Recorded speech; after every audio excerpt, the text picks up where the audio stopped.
Chapter 221. Behind Li Mu, where no one could see, Mr. May looked anxious. The young female official looked angry. Finally, a beautiful woman with a noble temperament glanced at him. The next moment, 3 figures appeared in the imperial garden of the imperial palace. The young female official's face was livid. She said coldly, "This person is audacious. How dare he criticize Her Majesty behind her back? I'll put him in the internal guard prison right now." Mr. May opened his mouth. He wanted to plead for Li Mu, but he didn't know what to say. Criticizing Her Majesty behind her back was a serious crime if she wanted to punish him. The beautiful woman's expression was calm. She didn't seem angry. She said lightly, "Forget it. He just made a great contribution to abolishing the act of substitution. If he is imprisoned, how will he explain it to the people? Since he has contributed to the great show, I'll spare him this time." Since the Empress had spoken, the young female official couldn't say anything else. Mr. May breathed a sigh of relief. He said, "Your Majesty is merciful." The Empress said, "You can leave now. I want to admire the flowers alone." The Empress spoke again. The 2 of them bowed and said, "We'll leave now." The 2 of them turned and walked out of the imperial garden. In the imperial garden, the graceful and noble temperament of the beautiful woman was gone. Her pretty face was cold. She stomped her feet and gritted her teeth. "I'm so angry." The next moment, her figure disappeared again. Li Mu returned to the Yamen and went home with Xiao Bai. There were many versions of the gossip about the Empress in Luoyang. However, she lived in the depths of the imperial palace for a long time. Even when she went to court, there would be a curtain blocking her. Even the ministers of the court had never seen her face. Therefore, Li Mu had no way of knowing whether she was tall or short, fat or thin, beautiful or ugly. However, Li Mu didn't care about that. As long as she had money and power and could provide him with cultivation resources, it was fine. When he returned home, Li Mu checked the formation he had set up. He didn't find any signs of it being invaded. He had offended too many people this time around. Just in case, it was better for him to find some time to buy some materials to reinforce the formation and raise its prowess to another level. After all, the divine capital wasn't like the North County. A Jushin cultivator was already considered a strong cultivator in the North County, but in the divine capital, he was just an ordinary follower of the officials. Only in the middle realm would the situation improve. There were still very few cultivators in the 6th realm. At this level, breaking through to the upper 3 realms was often the only goal they pursued. It was very difficult for the imperial court to use them. The 5th realm was the cornerstone of the imperial court, but they were not people that the minor officials Li Mu had offended could order about. He only needed to increase the power of the formation by 1 level so that it could trap a 4th level cultivator. As Li Mu was thinking this, he suddenly tripped and lost his balance, falling to the ground. Xiao Bai froze for a moment, then immediately ran over and helped Li Mu up. Li Mu patted the dust off his clothes and looked back. The place he had just walked through was flat and there were no potholes. How did he trip? After cultivating for so long, Li Mu's agility and reflexes were dozens of times higher than before, but he didn't react at all just now. He scratched his head in bewilderment and continued to walk forward. Bang! After 2 steps, Li Mu tripped again and almost fell. If it wasn't for his quick reflexes, he would have fallen flat on his face like before. He opened his heavenly eye and looked around vigilantly. He didn't find anything unusual. It was still the same after he used his heavenly eye. From the beginning to the end, the corpse dog's soul didn't show any signs of alertness. This meant that his body didn't feel any danger. Li Mu looked around and started to doubt himself. Did something go wrong with his cultivation? Did his limbs become uncoordinated and he couldn't even walk? After tripping twice, Xiao Bai took the initiative to support Li Mu so that he wouldn't trip again. This time they returned home smoothly. Li Mu returned to his room and sat cross-legged on the bed. He held 2 pieces of spiritual jade and cultivated. Under the stimulation of his psyche power, the spiritual energy in the spiritual jade was absorbed by him at an incredible speed. Xiao Bai also sat cross-legged opposite Li Mu and focused on cultivating. After absorbing the 2 pieces of spiritual jade, Li Mu's consciousness entered the flask heaven space again. He found that there were no more spiritual jades in it. The spiritual jades that he had snatched from the county government last time were mostly distributed to Lu Hanyin, Wanwan, and Xiao Bai. He had used up all the remaining spiritual jades during this time. Looking out the window, Li Mu found that it was already late. He lay down and prepared to sleep. Xiao Bai crawled over from the end of the bed and lay down quietly beside Li Mu.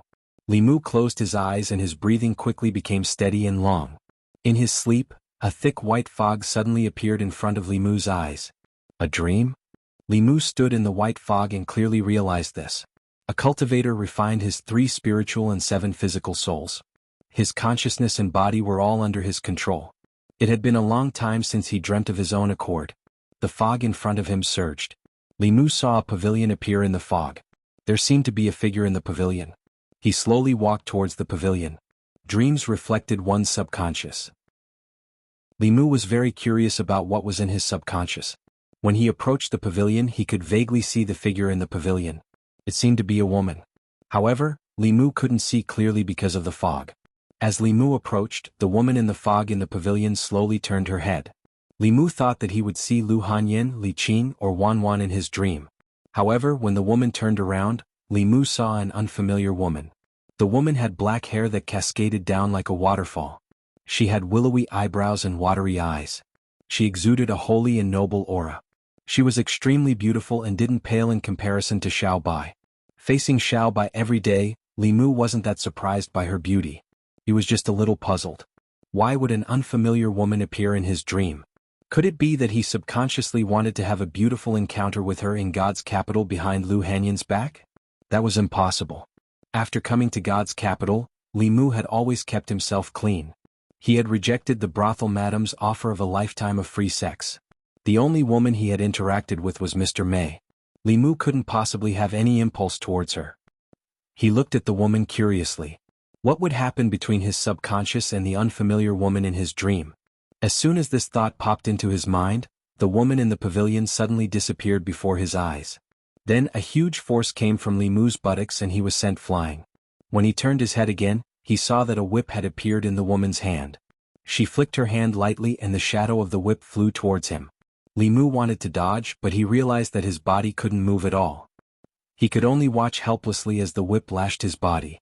Whoosh, whoosh, whoosh, whoosh. The long whip in the woman's hand lashed Li Mu's body over and over again. The pain was actually real. Although it wasn't unbearable, Li Mu's heart was filled with shame. Why would he have such a dream of being lashed by a strange woman with a whip? At this moment, Li Mu even suspected that he had some strange tendencies in his heart. In the dream, the woman waved the whip angrily, causing a few more whip shadows to appear. In the room, Li Mu suddenly jumped up from the bed. He opened his eyes and panted heavily. Xiao Bai crawled up and looked at him worriedly. "Benefactor, what's wrong?" she asked. Li Mu looked at his surroundings and came back to his senses after a long while. He shook his head and said, "It's nothing. I just had a dream." He lowered his head and looked at his body. There were no injuries or pain. The dream just now had been so real that he couldn't tell whether it was a dream or not. Fortunately, it was just a false alarm. After waking up, Li Mu had a deep self-doubt. Why would there be such a thing in his subconscious? Could it be that he had awakened a certain attribute in his heart after witnessing others being beaten? Li Mu heaved a sigh of relief and patted his chest. He stopped his wild thoughts and lay down again. After having such a nightmare, his energy was somewhat overdrawn. After lying down, he quickly fell asleep again. The next moment, the familiar fog appeared before his eyes again. The beautiful woman stood in the fog and looked coldly at Li Mu. She said coldly, "You still dare to come back?" Li Mu's body stiffened. He saw several whip shadows coming at him again. Chapter 222. As soon as he closed his eyes, he saw the familiar woman and the familiar shadow of the whip again. Li Mu was dumbfounded.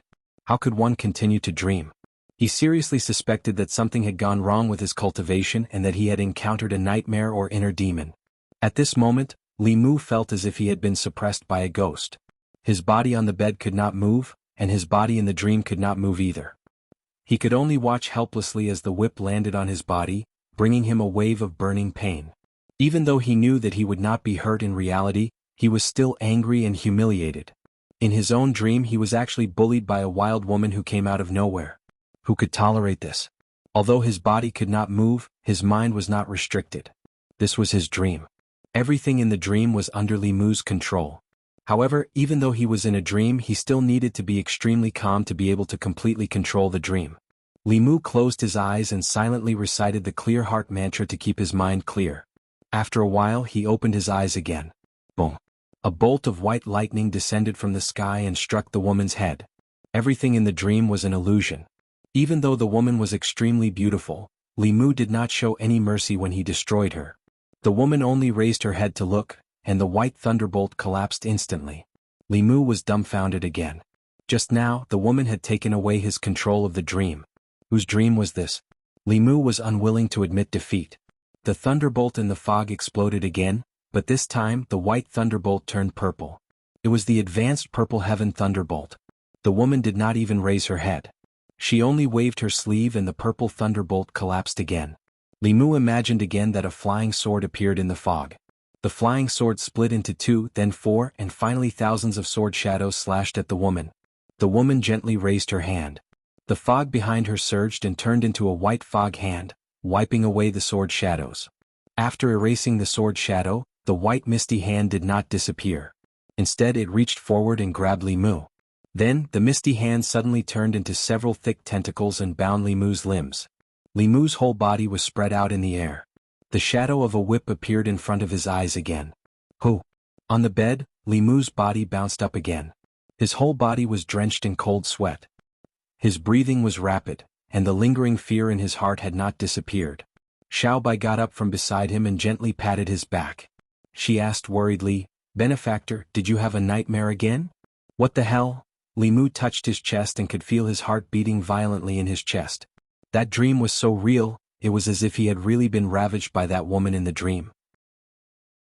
Not only did he have nightmares, he even had nightmares consecutively.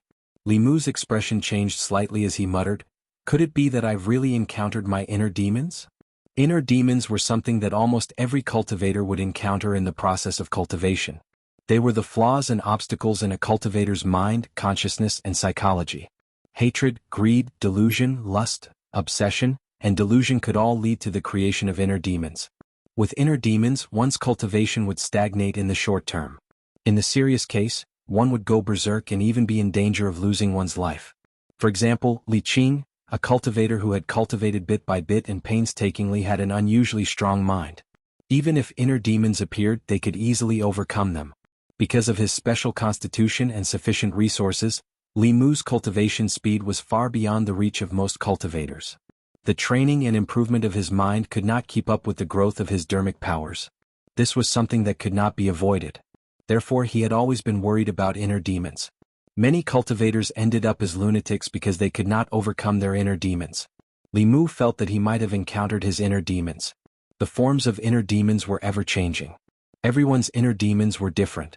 They were formed from the flaws and obstacles in a cultivator's mind. The woman in his dream was so violent. Was it because he had taken the initiative to find trouble and beat up so many nobles in the immortals' capital? Was that why such a violent inner demon had appeared? Li Mu could not be sure if this was a coincidence. He lay down again and closed his eyes. In the fog, the woman held the whip in one hand and looked coldly at Li Mu. Again? Li Mu looked at her with grief and anger and left the dream. He sat on the bed with a gloomy expression. The first time was an accident, the second time was a coincidence, but the third time could not be explained by accident or coincidence. He might have really encountered his inner demons. It was not an illusion but Li Mu's own dream. The woman in his dream was also a figment of his subconscious mind. Even Li Mu himself could not control it. If he did not overcome his inner demons, he might not be able to sleep peacefully in the future. It was impossible for him to sleep tonight. Li Mu walked to the courtyard alone. He looked at the full moon above his head and felt melancholy. He did not know that opposite him, a figure that did not exist in this space was looking at him indifferently. Xiao Bai walked out of the room and sat beside Li Mu. He asked with a worried expression, "Benefactor, what happened?" Li Mu did not want him to worry. He shook his head and said, "Nothing. I just miss your sister Lu and Wan Wan. I can't sleep. You go to sleep first." Wan Wan sat beside him and said, "I'll stay here with you, benefactor." The next morning, Li Mu came to the government office listlessly.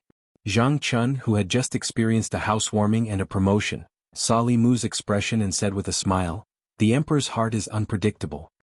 His Majesty did not reward you this time, but there will be another chance." This was what Li Mu had once said to him. Now he gave it back to Li Mu. Last time he had done so much. In the end, the emperor only rewarded Li Mu. This time, from beginning to end, it was Li Mu who did all the work. In the end, he was the one who was promoted and moved. Zhang Chun finally felt a little better. Although the emperor had only rewarded him with 2 rooms, far from being able to compare to Li Mu's 5 rooms, it was enough for their family. His daughter had her own courtyard. He finally did not have to worry that his daughter, who was separated by a wall, would hear him and his wife at night. Last night he was happy until midnight. When he woke up in the morning he felt refreshed. On the other hand, Li Mu must not have slept well last night. In reality, Li Mu did not sleep at all last night. As soon as he closed his eyes, his inner demons would take the opportunity to invade. Last night, he had been ravaged by that woman 8 times in his dreams. His entire person was about to collapse. After arriving at the government office, Li Mu returned to his courtyard at the back of the government office and tried to fall asleep again. This time he fell asleep quickly. Moreover, the woman did not appear. Li Mu was slightly happy. He tried a few more times but the woman still did not appear. He let out a long sigh of relief. Perhaps the inner demons did not appear every time. If he had that kind of nightmare every time he fell asleep, he was afraid that his entire person would collapse. Feeling a familiar aura appear in the courtyard, Li Mu got out of bed and walked into the courtyard. He asked, "Sister May, what's the matter?" Mr. May said, "Nothing. I'm just here to see you." Li Mu said regretfully, "I thought the Emperor finally remembered and was ready to reward me." Mr. May glanced at him and said, "Hasn't the Emperor rewarded you enough? What else do you want?" Thinking of the 2 Earth-class magic treasures and the 5-sectioned house, Li Mu did not say anything in the end. Even if the substitute silver was abolished, he had contributed the most but did not receive a reward. However, the reward before was enough to cover all his contributions. Mr. May pretended to look away from him casually and said, "The Emperor is the ruler. You are the subject. You have to be more respectful to the Emperor." Li Mu felt strange and said, "I have never seen the Emperor. How can I respect the Emperor?" Mr. May said, "What I mean is that you cannot be disrespectful to the Emperor in private. You also cannot criticize the Emperor. You have to protect the Emperor." Li Mu thought about it. Although he was a little gossipy about the current Empress, he still respected her and had always protected her. He did all these things and risked further offending the old party because he wanted the Empress to win more people's hearts. The streets of Luoyang were empty, and the people rushed to worship the state temple. Wasn't that his protection of the Empress? Nevin was the Empress's guard, so he should know her well. Li Mu's gossipy heart was ignited again. He asked Mr. May, "Sister May, you are always with the Emperor. You should know her well. What kind of person is the Emperor?" Mr. May stared at him and said, "Have you forgotten what I just said?" Li Mu explained, "I am just taking precautions. I am afraid that I don't know enough about the Emperor. If I do something in the future that offends the Emperor," Mr. May said, "don't worry. The Emperor's kindness and generosity are far beyond your imagination. Even if you offend her, she won't care." Chapter 223. Li Mu had no doubt that the Empress was benevolent. Although she hadn't been on the throne for long, she had always been benevolent when she was on the throne. She would often consider the people's feelings. In the case of the evil spirit in Ruyang County, the county magistrate's family had been slaughtered. She didn't follow the usual rules, but followed the people's wishes and pardoned Xiaoyu. However, Li Mu didn't really believe that she was magnanimous. Women were creatures that held grudges. This had nothing to do with their identity, personality, or position. Lu Hanyan wouldn't sleep with Li Mu that day because he said the wrong thing. Li Qing would also find a random reason to make Zhang Shan patrol the streets for 3 days because of his blabbering. The Empress had a high position and power, but she was only 28 years old. Although women at this age could be considered mature, their hearts often hadn't changed from that of a young girl. On the other hand, young girls were fickle and calculative. They were often not magnanimous. Of course, whether or not the Empress was magnanimous didn't have much to do with Li Mu. He was a firm supporter of the Empress. He would only protect her and wouldn't take the initiative to offend her. Mr. May and Li Mu had a strange conversation and then left the government office. Li Mu was confused. He felt that there was a hidden meaning in her words, but he couldn't figure out what exactly she meant. Li Mu stopped guessing. In order to confirm whether or not what happened last night was an accident, he forced himself to sleep again. He tried countless times in the morning, but that woman didn't appear even once. Li Mu finally felt relieved. Until now, the cultivation world only knew a little about inner demons.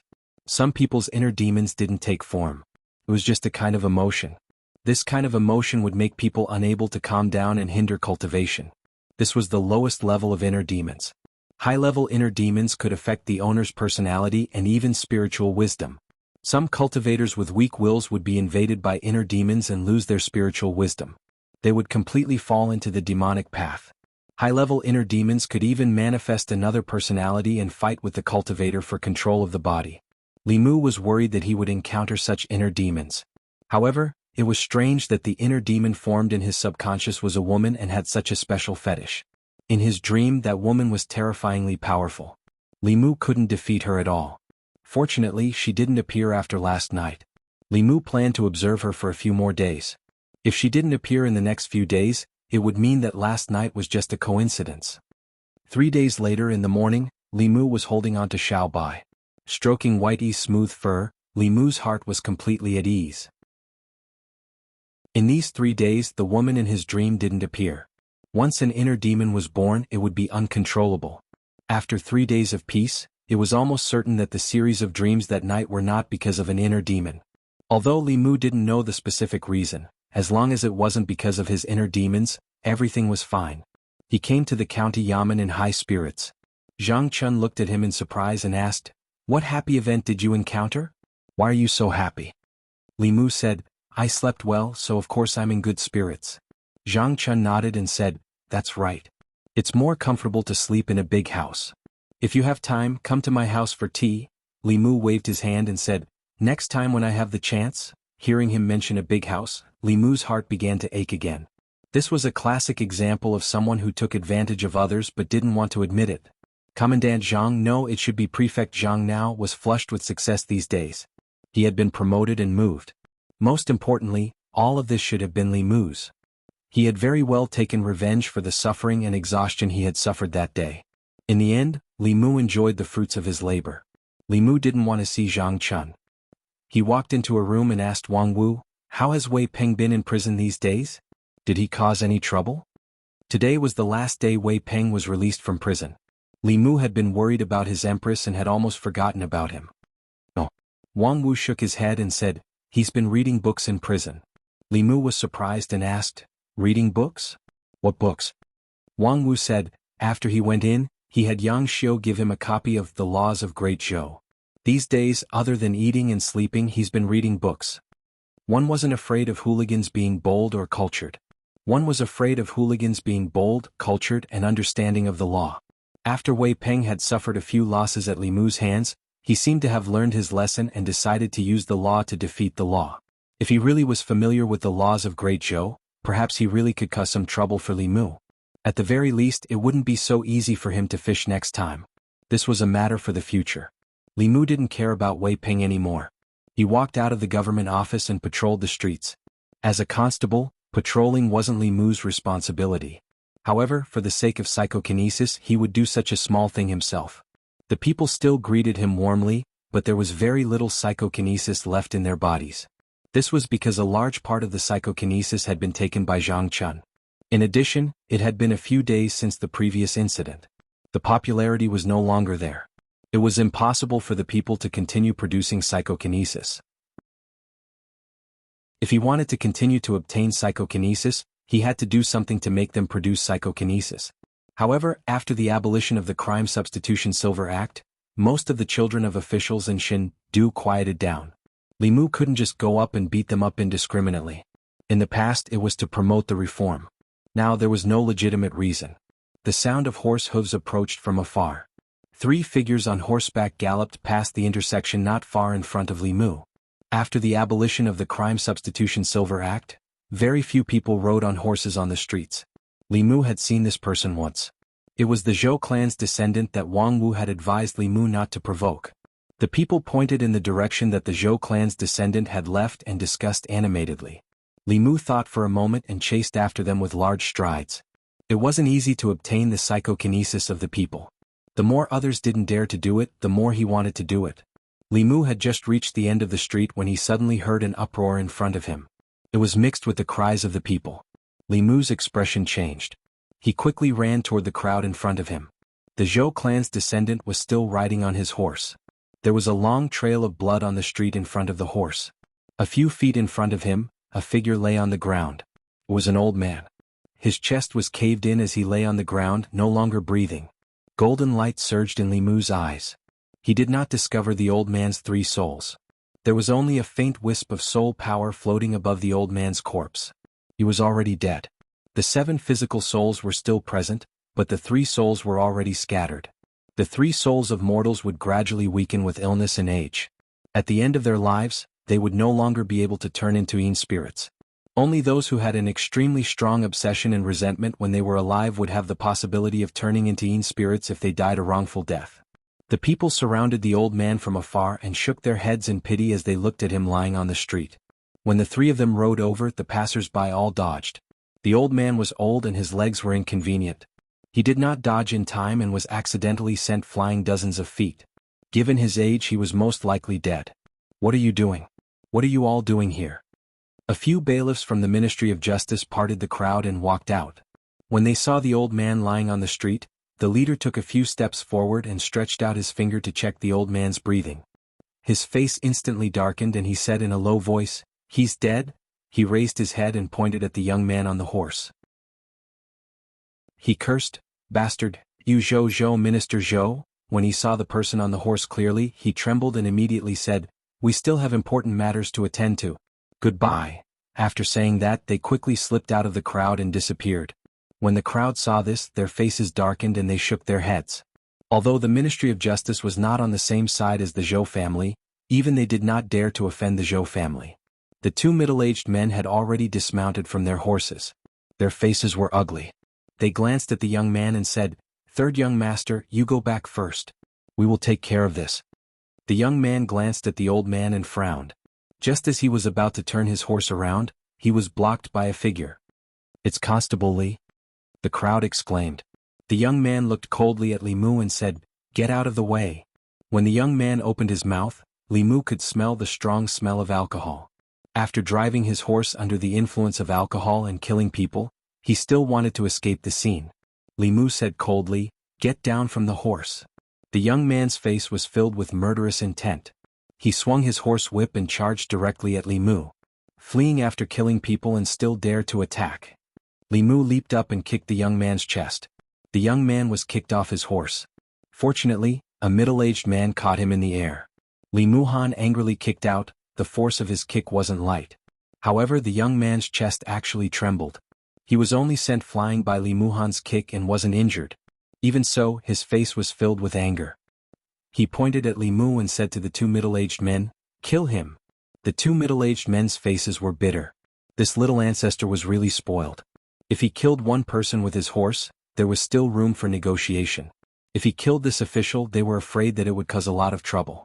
One of them looked at Li Mu and said, "This is the young master of the Zhou family's 4th master." He was worried that Li Mu did not know Director Zhou, so he introduced himself first. The name Zhou family was second only to His Majesty in Fairy's capital. If he was smart, he would know what to do. Li Mu's face darkened. "I don't care about the young master of the Zhou family or the Wu family. I am a constable who receives a salary from the country. This person killed people on the street. If I let him go just like that, how can I face His Majesty and the people of Fairy's capital?" The crowd was excited. Constable Li is indeed worthy of his reputation. There were also people who looked worried. This is the Zhou family. How can Constable Li go against the Zhou family? The people from the Ministry of Justice watched from afar. Although they were not on good terms with Li Mu and even had some grudges against him, they had long forgotten about their past grudges. The leader of the constables looked at Li Mu with a complicated expression. "I'm really impressed this time." The person beside him shook his head. "You have to be impressed." The last constable opened his mouth wide and said, "This guy is really not afraid of the heavens or the earth." Chapter 224. Seeing that the constable did not back down even after hearing about the Zhou family, the Transcendent Realm Cultivator looked at the other person and said, "I'll stop him. You take the young master back first." Of course, the Zhou family's disciples could not be taken away like this. This was their duty as guards. Once they reached the Zhou family, everything that happened would be shouldered by the Zhou family. It would have nothing to do with them. Anger rose in Li Mu's heart. It was one thing to ride a horse on the streets. People like Wei Ping Yangxiu and Zhu Tsong were just a little arrogant and liked to bully people with their power. The people suffered some losses and did not dare to speak out. But this person from the Zhou family was different. He rode a horse while drunk and killed people on the streets. Not only did he not feel any remorse, he became even more arrogant. A fresh human life was nothing in his eyes. The two transcendent realm cultivators clearly did not care about this human life either. Li Mu looked at them and said coldly, killing, fleeing, resisting arrest. According to the laws of Great Zhou, you can be executed on the spot as a warning to others. The middle-aged man was a transcendent realm cultivator. He stood in front of the transcendent realm cultivator and said with a smile, "You can try." Li Mu looked at him and asked, "Are the lives of people so cheap in your eyes?" The middle-aged man shook his head and said, "I cannot let you take the young master away. This is my duty." Li Mu looked at him coldly and said, "Sorry, this is also my duty. I am arresting the murderer according to the law. Those who stop me will be punished as well." As he finished speaking, a sword light slashed towards the middle-aged man's head. Swoosh. The middle-aged man pulled out the long knife at his waist and blocked it. Clang. After the sound of metal clashing, the long knife in his hand broke in two and fell to the ground with a clang. At the same time, one of his arms fell to the ground. With Li Mu's current cultivation, using Bai as a regular weapon was actually not enough. After all, Bai was only in the Shen class. Its greatest use was Madame Chu, who could provide Li Mu with level 4 mana. If he used Bai alone against level 4 cultivators, this sword would instead weaken the power he could unleash. Therefore, when he swung his sword down, he sent Bai into the flask heaven ring and replaced it with the Qingshen sword. An ordinary sword strike had broken the middle-aged man's saber and severed his arm. His mystic-ranked high-grade weapon was broken into two, and at the same time, his arm was broken as well. The middle-aged man stared blankly for a moment, then his complexion greatly changed. He hurriedly used his other hand to take out a piece of fulu and stuck it on the severed arm. Only then did he manage to stop the madly gushing blood. He sat on the ground and circulated his magic power to regulate his breathing. Before the other middle-aged man could leave with the young man, he saw this shocking scene. Li Mu pointed his sword at the two of them and said indifferently, "Killing and fleeing, one of you try to escape?" The remaining middle-aged man's face turned ugly. He didn't expect a spirit condensation cultivator to have such a divine weapon. But he still had to take the young master away. He grabbed the young man's shoulder, and the two of them rose into the air, ready to leave.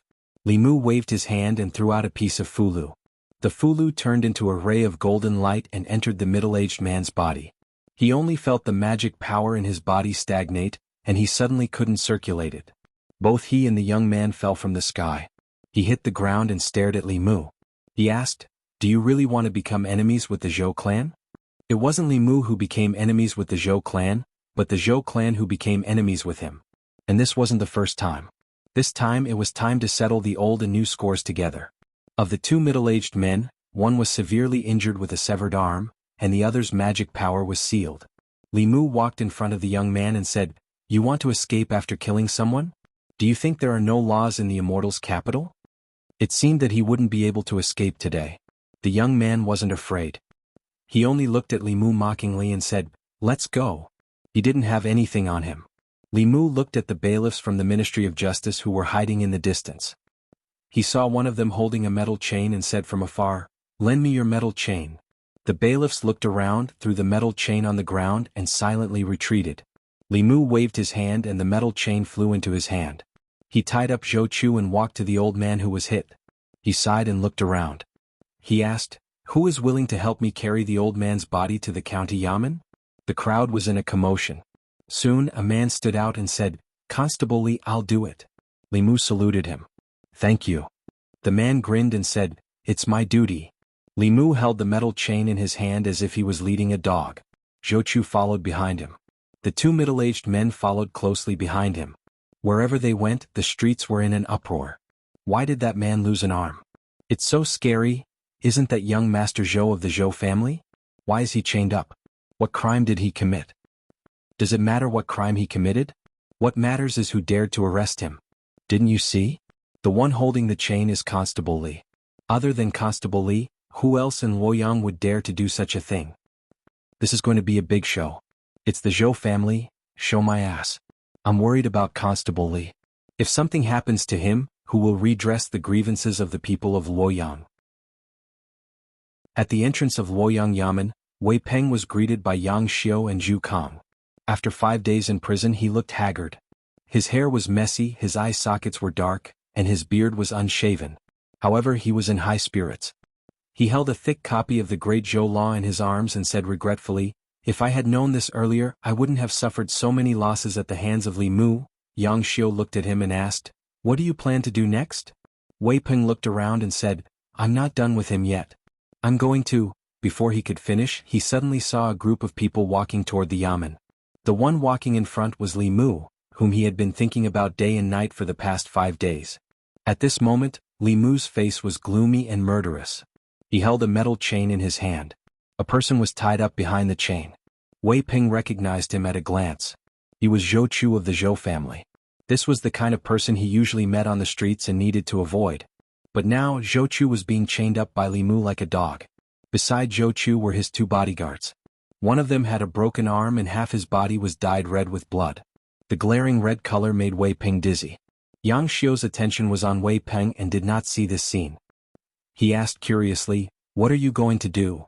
Wei Peng swallowed and said, "I'm going to study the Great Zhou Law carefully after I go back. I think we were wrong in the past. I must be a law-abiding person in the future." Yang Xiu was stunned. He thought he was hallucinating. In the next moment he seemed to have realized something and he looked forward. He was startled when he saw Li Mu walking towards him with an iron chain that had Zhou Chu tied to it. Wei Peng and the other 2 blocked the yamen door. Li Mu said in a deep voice, "Move." Before Yang Xiu could react, he was pulled away by Wei Peng and the other 2. Li Mu brought Zhou Chu and the other 2 in. They could still smell the pungent smell of blood. Yang Xiu said in disbelief, "Am I seeing things?" Li Mu caught Zhou Chu. Zhu Tsong swallowed and said, "You're not seeing things. That's Zhou Chu." Yang Xiu was still in disbelief. Although Zhou Chu was not a direct descendant of the Zhou clan, he was one of the most difficult people to provoke among the Zhou clan disciples. He was the kind of person that no one dared to look at when walking on the streets. He murmured, "Catching Zhou Chu? Is he crazy?" Wei Peng's face was a little pale. He said, "This person doesn't want to live. We'd better not provoke him in the future." At the back of the yamen, Zhang Chun was tasting tea. For the past 2 days, he had been in a very good mood, especially when he saw Li Mu's gloomy expression. He had to let him have a taste of the bitterness in his heart at that time. Thinking like this in his heart, when he saw Li Mu walk in with a cold face, the smile on his face became bigger. He said, "Li Mu, sit down and have a cup of tea." Li Mu said, "No, there's a murder case that needs to be heard by Darren." "What?" Zhang Chun immediately lost the mood to drink tea. He stood up and asked solemnly, "What kind of case?" Li Mu said briefly, "Someone was drunk and rode a horse on the street. An old man was killed. I have brought him back. Darren needs to deal with him." Zhang Chun strode to the front of the yamen and said angrily, "Outrageous, who is so bold?" Li Mu said, "Zhou family Zhou Chu." Zhang Chun's footsteps stopped. His face was a little pale. He turned back and asked, "Which Zhou family?" Li Mu looked at him and said, "There's no doubt. It's the Zhou family that Darren is thinking of." Zhang Chun's body swayed. He held the wall to steady himself. He looked at Li Mu and said angrily, "I just took advantage of you a little. Do you have to treat me like this?" Chapter 225. Zhang Chun looked at Li Mu and felt like he had nothing to live for. He had just offended some of the officials in the old party and was even labeled as a member of the new party. In the blink of an eye, Li Mu had captured the Zhou family members. The Zhou family was the core of the new party. All the officials in the new party had to rely on the Zhou family for survival. Now in the vast Luoyang, there was no place for Zhang Chun in the old party or the new party. He knew that the residence given to him by His Majesty was not for nothing. What he owed now he would have to pay it back one day. But Zhang Chun did not expect this day to come so soon. Zhang County magistrates were furious. Li Mu also felt wronged. That was a human life, a living human life. Even if he wasn't a bailiff and didn't have this responsibility on his shoulders as a mere human, he couldn't just watch as Zhou Chu arrogantly left after committing murder. But as a constable he was only responsible for arresting people. After he was arrested, Lord Zhang would have to take the blame. This seemed unfair to him. Should he ask His Majesty to transfer him to the Ministry of Justice through Mr. Mei? Li Mu was thinking about the feasibility of this idea. Zhang Chun's eyes suddenly lit up. He said, "Wait, I am now the Minister of Luoyang. You can go to the Commandant of Luoyang to solve the case." Li Mu shook his head and reminded him, "Although His Majesty promoted you, he did not appoint you as the Commandant of Luoyang. You are still in charge of all matters in the Luoyang Yamen. Zhang Chun was stunned. If that's the case, this official's promotion was for nothing? Li Mu nodded. You can see it that way. The light in Zhang Chun's eyes dimmed again. He covered his face with both hands and said angrily, "What a sin!" After a while, he removed his hands from his face. His eyes changed from hesitation to determination. He seemed to have made a decision. Yang Xiu, Zhu Tsong, and the others were still at the entrance of the Yamen. Zhu Tsong stood outside and looked inside. He asked, "What do you think they will do?" Yang Xiu shook his head and said, "I don't know either. But according to the law, if a horse kills someone he should pay with his life." Wei Peng glanced at him and said disdainfully, "You're the son of the director of the Ministry of Justice. There are many different situations when a horse hits someone. It's impossible to generalize." "What do you mean?" Zhu Tsong asked. Wei Peng thought for a moment and said, "There are several situations when a horse runs into someone and causes death. If you didn't break the law and ride a horse on the official road and someone rushes out from the side and is killed by the horse, the responsibility is on him. You only need to pay a small amount of money. If he was walking on the official road and you accidentally killed him while riding a horse, the responsibility would be on you. You would have to compensate for all the losses. But because it was just a mistake, you don't have to pay with your life and you don't even have to go to jail. Not only do you have to take full responsibility for killing someone with your horse after drinking, you will also have to go to jail. This is under the circumstances where riding a horse is allowed. Riding a horse is not allowed in Luoyang. That's another crime. Riding a horse while drunk is another crime. Murder and escape is another crime. Resisting arrest is another crime." Wei Peng flipped open the law of Great Zhou in his hand and said, "What Zhou Chu did was extremely bad. If it were someone else, it wouldn't be too much to sentence him to death." Zhu Tsong swallowed his saliva. He suddenly felt that compared to Zhou Chu, his image was suddenly lofty. Although he also liked to ride a horse on the streets of Luoyang, he didn't dare to ride too fast. He would give the people blocking his way time to dodge. He just wanted to show off and didn't want to kill someone. Wei Peng walked into the yard of the Yamen and said, "Let's see what they will do." In the court of the Luoyang Yamen, the old man's body was lying flat on the ground. After the coroner of the Yamen examined the injuries, he said, "Your Honor, the victim's sternum is all broken. He died from the collision." Zhang Chun looked at the old man and closed his eyes. After a while he slowly opened them and looked at Zhou Chu. He said, "Offender Zhou Chu, you broke the law by riding a horse while drunk on the streets of Luoyang and killed an innocent old man. On the way to escape you resisted arrest. Countless people on the streets witnessed it. Do you plead guilty?" Zhou Chu had sobered up. He looked at him indifferently and said, "I plead guilty." "It's good that you plead guilty." Zhang Chun sat back in the main seat and said, "According to the law of Great Zhou, Book 5, Article 13, if you break the law by riding a horse on the streets of Luoyang and cause serious injury or death, you will be sentenced to more than 10 years in prison. You rode a horse while drunk and attempted to escape after killing someone. You also ordered your subordinates to attack the Yamen arresters of Luoyang. The circumstances are extremely bad and have caused serious consequences. I sentence you to be executed and immediately sent to the Ministry of Justice for review." Zhou Chu shrugged and said indifferently, "As long as you like it." Zhang Chun said, "Men, throw these three into prison first." Two Yamen runners walked over with fear on their faces. Zhou Chu looked at them with disdain and said, "Where's the prison? I'll walk by myself." Seeing Zhou Chu being taken away without fear, Li Mu did not feel relieved. This was because he knew that this was not the end but only the beginning. Zhang Chun walked down from the court and patted his shoulder. He said, "Don't be discouraged. You didn't do anything wrong." Li Mu was actually a little embarrassed to face Zhang Chun. As a subordinate, he had never let Zhang Chun be at ease. Everything he did in Luoyang was actually because he had a strong backing. He was just a small official. The old and new parties could not suppress him through the court. If they wanted to use secret methods, they would have to send out a sixth realm cultivator. Even if it was a sixth realm cultivator, Li Mu could temporarily hold them off for 15 minutes. If they wanted to get rid of Li Mu secretly, they would have to send out a seventh realm cultivator. A cultivator of that level was a deterrent in both parties. They were used to keep the empress in check. They would not listen to the orders of the Zhou clan or the Shao clan, and they would not care about a small official like Li Mu. Therefore, although Li Mu's status was low, he could do whatever he wanted in Luoyang. However, Zhang Chun was different. He was as timid as a mouse, but he had a strong sense of justice. He wanted to hide from everything, but whenever he needed to stand up, he would stand up without hesitation. This time he had completely offended the Zhou clan. Li Mu looked at him and asked, "Have you thought it through, sir?" Zhang Chun let out a long sigh and said, "I didn't get promoted for nothing and I didn't live in this house for nothing. This is life." Li Mu asked, "Sir, do you mean that you've accepted your fate?" "No." Zhang Chun shook his head and said, "We'll make a big deal out of this, the bigger the better. We'll make it so that both the new and old parties can't tolerate me. Then I can be transferred out of Luoyang." Li Mu thought about it carefully and realized that Zhang Chun had a good plan. He was the minister of Luoyang. His position was not high, but it was not low either. Even if he offended both the new and old parties, as long as he did his job well and did not commit crimes or use his power for personal gain, neither party could do anything to him. They could only use some power to push him out of this position and transfer him far away. Out of sight, out of mind. This was exactly what he wanted.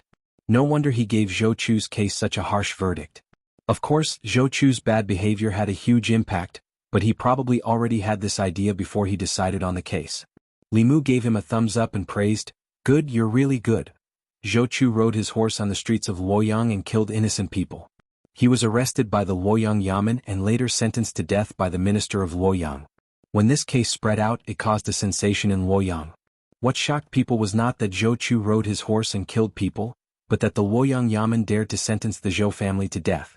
Although Zhou Chu was not a direct descendant of the Zhou family, his status in the family was not low. The minister of Luoyang had made a mortal enemy of the Zhou family by doing this.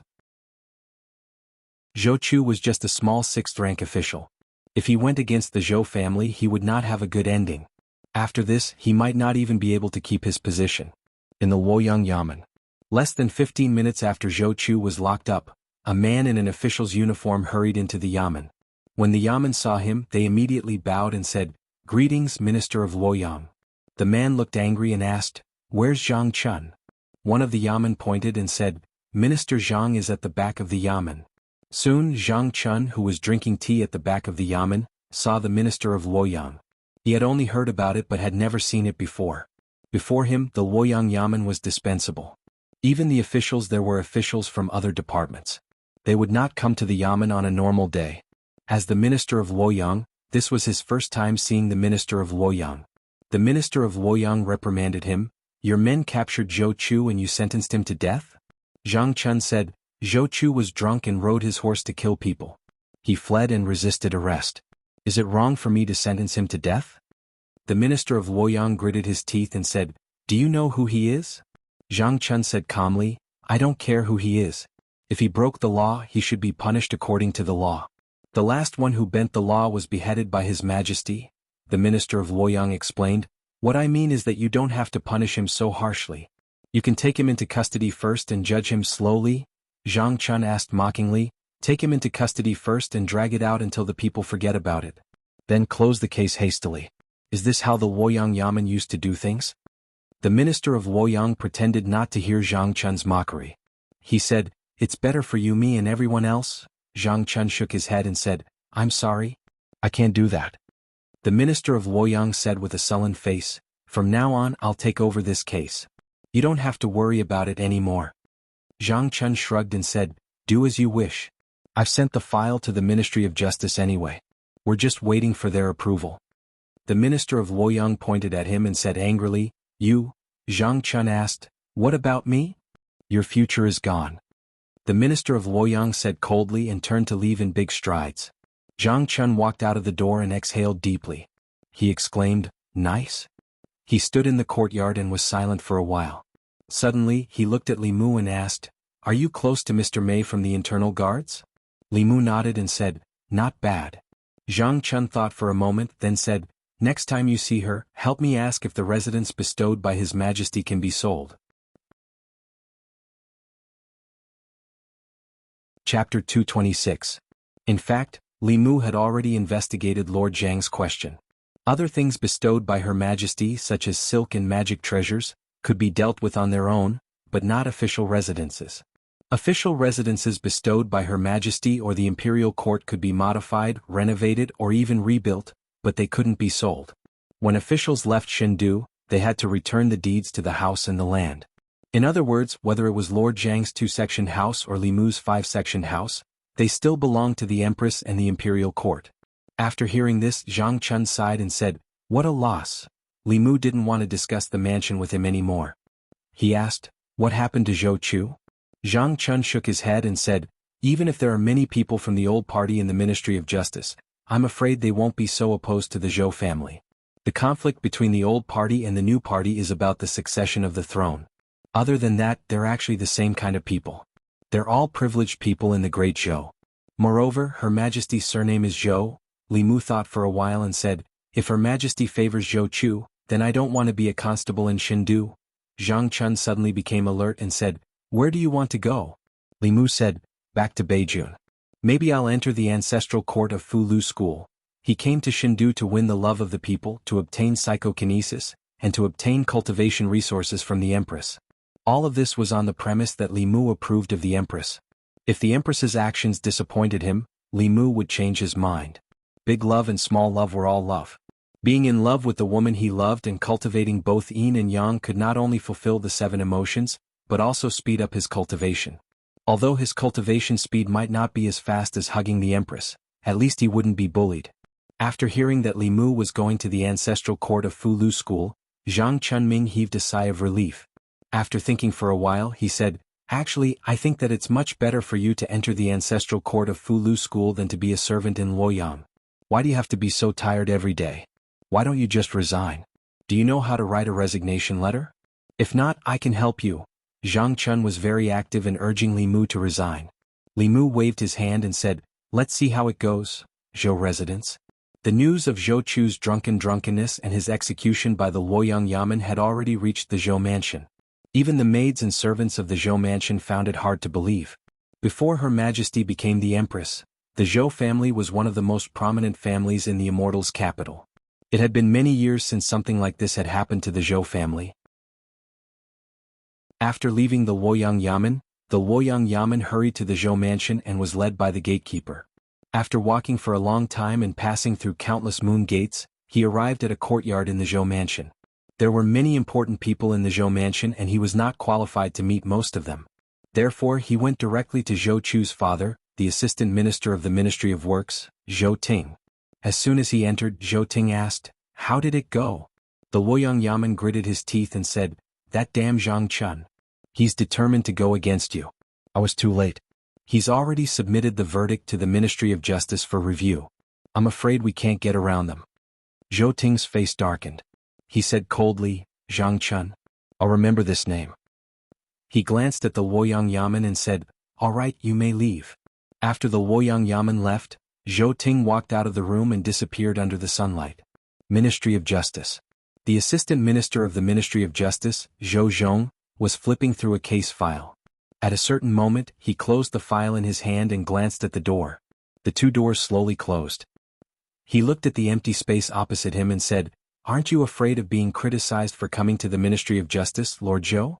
Zhou Ting's figure appeared on the chair opposite him. Zhou Ting picked up the teacup on the table and drank the tea in one gulp. He said, "If you didn't know I was coming, who did you make this tea for?" The assistant minister of the Ministry of Justice smiled and asked, "What do you think of the tea?" Zhou Ting frowned and said, "I'm not here to drink tea. I only want to ask you one thing. What do you want me to do for you to let my son go?" The assistant minister of the Ministry of Justice shook his head and said, "Your son was drunk and rode a horse. After killing a commoner, he tried to escape and resisted arrest. His actions were terrible. The Luoyang Yamen sentenced him to death. It's reasonable." Zhou Ting looked him in the eye and said, "You should know that I have many ways to protect him. Going through the Ministry of Justice is the simplest way. I don't want trouble, but I'm not afraid of trouble either." The assistant minister of the Ministry of Justice thought for a while and said, "We want the position of County Lieutenant of Nanyang County." "No." Zhou Ting did not hesitate and said angrily, "Don't you think you're asking for too much?" The assistant minister of the Ministry of Justice shook his head and smiled. He said, "Does Lord Zhou think that your son's life is not worth the position of County Lieutenant of Nanyang County?" Zhou Ting was silent for a while and said, "This is not something I can decide."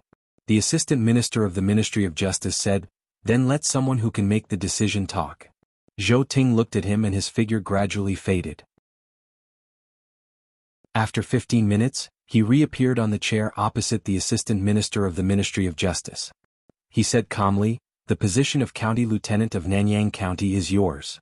The Assistant Minister of the Ministry of Justice threw the file aside and said, "Although he can avoid execution, his actions are too terrible. Even if the victim's family forgives him, he can still be locked up for a few years for killing, fleeing, resisting arrest, and resisting arrest.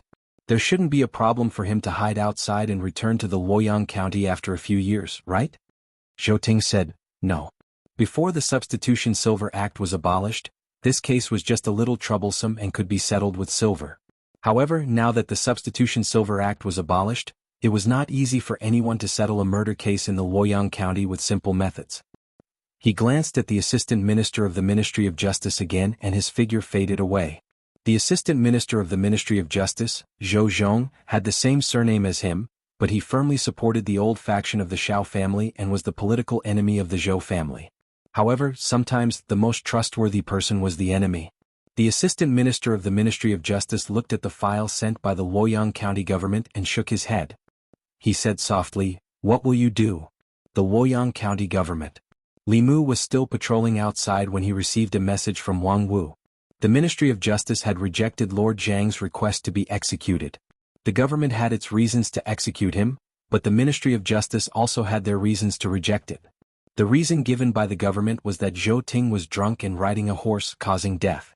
Later he attempted to flee and resisted arrest. His actions were too terrible and he should be sentenced to death for manslaughter. The Ministry of Justice did not approve it because the Zhou family had compensated the deceased's family with a large sum of money and the old man's family had written a letter of forgiveness. Under normal circumstances, for manslaughter and unintentional murder, as long as the family was forgiven, the government would give a lighter sentence. Once Zhou Ting was forgiven by the deceased's family, he would be able to escape death. This was in accordance with the law, even in Li Mu's later life. Li Mu returned to the government office. Zhang Chun shook his head and said, "There's nothing we can do. The deceased's family was not well off. The Zhou family compensated them with a large sum of money, enough for them to live the rest of their lives without worry. The deceased's family wrote a letter of forgiveness and the Ministry of Justice decided to give a lighter sentence. Zhou Ting will be sent to Zhejiang County to serve 3 years of hard labor." Wang Wu sighed and added, "Zhejiang County, they are all members of the new party." Zhou Chu just changed his place to be happy. Zhejiang County is far away from Shindu. Zhou Chu will be more comfortable in Zhejiang County than in Shindu. Deputy Constable Sun walked in and said to Li Mu, "Constable Li, there's someone outside who wants to see you." Li Mu walked to the entrance of the government office and saw a middle-aged couple leading a boy and a girl around 7 or 8 years old. Li Mu looked at them and asked, "Who are you?" The middle-aged couple knelt on the ground. The man looked ashamed and said, "Constable Li, we're not here for the money. You can't beat the Zhou family. Luoyang can live without us but it can't live without you. Please forgive us." As soon as the middle-aged man spoke, Li Mu knew who they were. They were the old man's family. After receiving the Zhou family's money and writing a letter of forgiveness, Zhou Ting's sentence was changed from death to exile. Li Mu helped them up and said, "I know you didn't do anything wrong. My condolences." He could tell that the couple was sincere and there was no falsehood in their words. Although Li Mu also hoped that people like Zhou Ting could be executed as soon as possible to prevent him from harming the people in the future, for this family, the dead could not be brought back to life. The current ending was the best ending. Li Mu was already very gratified that they were thinking of him. After sending the couple off, Li Mu returned to the government office. Zhang Chun sighed and said, "Don't take it too hard. You've already done a lot for Luoyang and the people of the Great Zhou. If the money for substitution is not abolished, you'll still see him often in Luoyang in the future." An hour later, people from the Ministry of Justice came and took Zhou Ting away from the government office. The outside of the government office was filled with onlookers. Their expressions were indignant. They wanted Zhou Ting to die but there was nothing they could do. After staying in the prison for a few hours, Zhou Ting walked out of the government office again. When he walked in front of Li Mu, he looked at him with a smile and said, "I told you it's useless." Li Mu's expression was calm as he looked at him indifferently. "We'll meet again. Perhaps it won't take 3 years. At that time, I hope you'll still be here." The smile on Zhou Ting's face gradually disappeared. He looked at Li Mu and said, "You're the first person to let me know what the prison in Luoyang is like. It's not easy to meet such an interesting person. I really don't want to leave now." With that he left. The 2 middle-aged men who went to prison with him also followed behind him. Zhou Ting took a few steps, then turned back and said to Li Mu, "By the way, after I leave, you have to pay more attention to that old man's family. You have to move out quickly. I heard that they live outside the city. Their house is made of straw mixed with mud. Who knows when it will collapse? They have to be careful on the road. There are many people riding horses outside. It won't be good if 1 or 2 people are killed." When he said this, he did not lower his voice. The onlookers widened their eyes. Extreme anger appeared on their faces. A threat. This was a naked threat. This person was actually so daring. He had just killed that innocent old man with his horse. Now he was threatening their family. Was there no law in Luoyang? Li Mu clenched his fists, then quickly relaxed them. Zhou Ting was very satisfied with his reaction. He smiled at Li Mu and said, "I'm just reminding you. I didn't do anything. You have to have evidence before you do anything. Don't accuse a good person." Li Mu said, "Whatever man does, God is watching. God is watching from above." Zhou Ting smiled disdainfully and said, "God? After so many years, I really want to see what God looks like. If you have the ability, let them come down." Li Mu had one hand in his sleeve. He pointed to the sky and raised his head. He shouted, "Damn God, if you have eyes, you shouldn't let good people be wronged. You shouldn't let such evil people harm the world." Zhou Ting sneered. When he looked up, his expression suddenly changed. Boom. A purple thunderbolt struck down from above. Puff. The purple thunderbolt struck Zhou Ting's head. A strange sound came from his chest. A Fulu card turned into ashes. Boom. After the first thunderbolt, another purple thunderbolt struck Zhou Ting's head. He was still unscathed, but the green brick under his feet exploded with a loud bang. At the same time, a substitute talisman in his sleeve burned. Boom. The third thunderbolt struck. A jade pendant on Zhou Ting's chest turned into dust. Boom. The fourth thunderbolt struck. Zhou Ting's expression changed drastically. His eyes were filled with extreme fear. He cried out in shock, "No!" This purple lightning completely engulfed his entire body. In the blink of an eye, only a charred pit was left. Zhou Ting's figure had completely disappeared. It was as if he had evaporated into thin air. The noisy street suddenly became quiet. Even the sound of a pin dropping could be heard. Gulp. It was unknown who was the first to swallow a mouthful of saliva. Whoosh. Everyone turned to look at Li Mu in unison, including the 2 divine ability protectors around him. Li Mu was still pointing to the sky. He quietly removed the handprint in his sleeve. He raised his hands and said, "Don't look at me. It has nothing to do with me. You don't think that a third realm cultivator like me can release the heavenly thunder of purple cloud, do you?" Chapter 227. The street in front of the government office was silent. The commoners looked at the charred pit on the street, their faces filled with fear and confusion. Zhou Quan had already disappeared, but the scene of him being struck to ashes by the divine lightning from the heavens was still replaying in everyone's minds. The 2 supernatural power cultivators looked at the scene in a daze, their bodies turning cold. The purple heavenly thunder was dozens of times stronger than ordinary thunder techniques. It was a high-level thunder technique that could only be released by creation realm cultivators. Even if Zhou Chu had several life-saving trump cards, he could not withstand the continuous lightning from the heavens. The purple heavenly thunder had the power of the 5th realm. Even they could not withstand it. They could only watch as Zhou Chu turned to ashes, his soul dispersing under the purple heavenly thunder. As soon as the last thunder subsided, a figure dashed out of the divine capital office. Zhang Chun's expression changed. He asked, "Purple heavenly thunder? Who attracted the purple heavenly thunder?" Li Mu shook his head, indicating that he did not know. Zhang Chun looked around and asked, "Where's Zhou Chu?" As soon as he finished speaking, he seemed to have thought of something and said angrily, "How dare you? Zhou Chu is a sinner. He was taken away as soon as he was released from the government office. Does the Zhou family have no regard for the law?" Li Mu pointed at the pit on the ground and said, "Zhou Chu is there." Zhang Chun stared blankly at the charred pit on the ground. Li Mu explained, "Zhou Chu killed the old man. After he was released from prison, not only did he not repent, he even held a grudge. He threatened the victim's family in front of so many citizens and was disrespectful to the heavens. Finally, he angered the heavens and sent down several purple heavenly thunders. He died from the wrath of the heavens. Everyone here can testify." Zhang Chun said in shock, "Zhou Chu is dead? Struck to death by lightning?" The onlookers finally came to their senses and spoke. The heavens have eyes, the heavens have eyes. The heavens are watching what people do. Even the heavens can't stand his evil deeds. Good strike, good strike. Even the heavens are upholding justice for us citizens. Good has its reward, evil has its retribution. The heavens are watching from above. Zhou Chu's actions just now had aroused the anger of the people. The people had seen him die from the wrath of the heavens with their own eyes. The joy in their hearts was indescribable. The guard with the broken arm came to his senses and pointed at Li Mu angrily saying, "It's you, it must be you, you used a scheme to kill the young master." Li Mu looked at him and said, "You have to have evidence before you speak. If I could use the heavenly thunder of purple cloud, I would have destroyed you who are worse than animals long ago. Why would I wait until now?" The guard said, "Fulu, you must have used Fulu." Li Mu said coldly, "Did you see me use Fulu just now?" It was impossible for him to use the heavenly thunder talisman in front of everyone. The guard changed his words again, "Taoist technique, you used Taoist technique." Li Mu mocked, "It can make a cultivator of the third realm use the fifth realm heavenly thunder of purple cloud. If I knew this Taoist technique, the 4 sects and 6 schools of Buddhism and Taoism would have to worship me. Why would I need to stay in Luoyang and be bullied by animals like you?" The guard opened his mouth and was speechless. No matter what the cause of the young master's death was, someone had to bear the responsibility.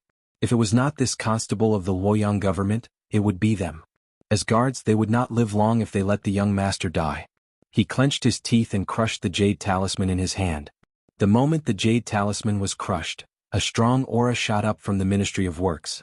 A figure stepped on the air and appeared at the entrance of the Luoyang government in an instant. Zhou Ting looked at the two and asked, "What is it, where is the young master?"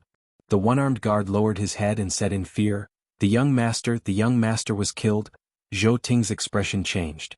"What, my son is dead?" The one-armed guard pointed at Li Mu and said, "Sir, this person killed the young master." He was furious. "Where is his body, where is his soul?" The guard said with a trembling voice, The young master's soul has dissipated." Zhou Ting took a few steps back. As a fifth realm cultivator he could not control his emotions. His body was trembling slightly. He grabbed the guard by the neck and lifted him up. He clenched his teeth and said, "What did you say? Say it again?" The one-armed guard's eyes were wide open. He said with difficulty, The young master died under the heavenly thunder of purple cloud."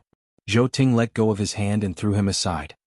He looked at Li Mu with a murderous gaze. Zhang Chun said hurriedly, "Sir, Zhou Ting died under the wrath of the heavens. So many people saw it with their own eyes. You can't blame anyone else." Zhou Ting looked at the charred pit under his feet. He closed his eyes and his lips trembled slightly. No one could hear what he said clearly. However, his cold and emotionless voice sounded in the ears of the two guards. "Kill this person, and I will ensure that your primordial spirits are not destroyed." The two guards looked at each other. Killing an official meant death. If the young master died, they would also die if they went back. Only by obeying the Zhou family would they have a sliver of hope. In the next moment, one of them drew his sword and slashed at Li Mu without hesitation. The other person's artifact had long been broken by Li Mu. He clenched a fist with one hand. His fist was suffused with white light. He punched at Li Mu's chest. "Return my young master's life." The sword light cut through the air. The fist created a sonic boom. It went straight for Li Mu's chest. Their speed was extremely fast, but there was someone who was even faster than them. Before the two of them attacked, Zhang Chun had already taken a step forward and blocked in front of Li Mu. After being blocked by Zhang Chun, the two of them paused slightly. They were about to push Zhang Chun back when they suddenly lowered their heads and looked at their chests. 2 small golden swords pierced through their chests. Their hearts were pierced. The two of them died instantly. Just as their primordial spirits escaped, the 2 small swords came back and pierced into their primordial spirits. They exploded immediately. Their primordial spirits were completely destroyed by the self-destruction of the golden sword shadows. In Li Mu's hand, the last 2 sword talismans turned into ashes. He looked at Zhou Ting's father and said coldly, "Those who assassinate an official will be killed on the spot." "You are the constable of the divine capital?" Zhou Ting looked at him. His facial muscles trembled as he asked, "My son died because of you?" Li Mu felt the emotions of the people around him. He knew that this was a rare opportunity to gain their trust. He looked straight into Zhou Ting's eyes and said, "Zhou Ting died because of the wrath of heaven. Even if heaven doesn't kill him, I will kill him." Then you can go to hell. With his only son dead, Zhou Ting had lost his last bit of rationality. A giant golden palm condensed behind him and slapped down on Li Mu's head. How dare you? How dare you hurt people in the divine capital? Zhang Chun's face was dark. He raised his hand and slapped out. The giant golden palm turned into specks of light and dissipated in the air. Zhou Ting's eyes narrowed. He looked at Zhang Chun with some caution. At this moment, Zhang Chun suddenly realized something. He spat out a mouthful of blood and staggered a few steps back. He sat on the ground and pointed at Zhou Ting. He cursed, "You Zhou! How dare you try to murder an official of the imperial court in broad daylight? Do you have no respect for the law? Do you have no respect for His Majesty?" Li Mu helped Zhang Chun up. With a flip of his hand, a porcelain bottle appeared in his palm. He poured out a pill from the bottle and handed it to Zhang Chun. He said, "This is a healing pill. Lord Zhang, please take it." Zhang Chun swallowed the pill and smacked his lips. He looked at Li Mu and said, "That palm strike contained decades of experience. I'm seriously injured. This pill is good. Do you have more?" Li Mu gave him the entire bottle. He still had a few bottles of such pills. A figure was rushing over from afar. Soon Li Mu sensed a familiar aura. Mr. Mei appeared beside Li Mu. He looked at the corpses of the two guards on the ground, then at Zhou Ting and Zhang Chun. He asked in a low voice, "What happened?" Zhang Chun pointed at Zhou Ting with a mournful expression. He said, "Mr. Mei, you have to help me. This man tried to murder an official of the imperial court. He didn't care about the law at all. He didn't care about Her Majesty at all." Mr. Mei looked at Zhou Ting and asked sternly, "Lord Zhou, is this true?" The inner guards obeyed the empress. Even Zhou Ting didn't dare to be arrogant in front of the inner guards. He suppressed the anger in his heart and said, "This man killed my son. I wanted to avenge him. Zhang Chun came to me voluntarily. I didn't try to murder an official of the imperial court." Mr. Mei was shocked when he heard the first half of the sentence. He looked at Li Mu and asked, "Zhou Ting is dead. Did you kill him?" Li Mu hurriedly said, "Lord Mei, you can't simply say that. Just now these commoners were all here. A few hundred pairs of eyes were watching. Ask them, have I ever touched a single strand of hair?" Hearing this, many people defended Li Mu. "It has nothing to do with Constable Li. Zhou Ting was punished by the heavens. We all saw it. He was disrespectful to the heavens. That's why the heavens struck him with lightning. Everyone saw it. He didn't die in one strike. He was struck several times. I counted. He was struck 4 times. The 4th time he was struck by lightning. There wasn't even a speck of dust left. Constable Li must have woken up the heavens with his scolding. The heavens couldn't bear to see Zhou Ting continue to do evil, so they took him in." Mr. Mei looked at the generous crowd and found it hard to believe. The way of heaven was mysterious. No one knew or grasped the rules. If one did evil, they would be punished by the heavens. How many people were struck to death in Luoyang every day? However, with Li Mu's presence, this matter had a trace of credibility. After all, this wasn't the first time something like this had happened to him. She moved her lips and looked at Li Mu. She asked, "Did Zhou Ting really die because of the heavens?" Li Mu nodded and said, "We all saw with our own eyes that after Zhou Ting was released from prison, he didn't repent. Instead, he threatened the victim's family in front of so many people. Later, he was disrespectful to the heavens and insulted them. Perhaps the heavens couldn't stand such a beast, so they struck him with lightning. Not long ago there was a woman who died unjustly in Yang County.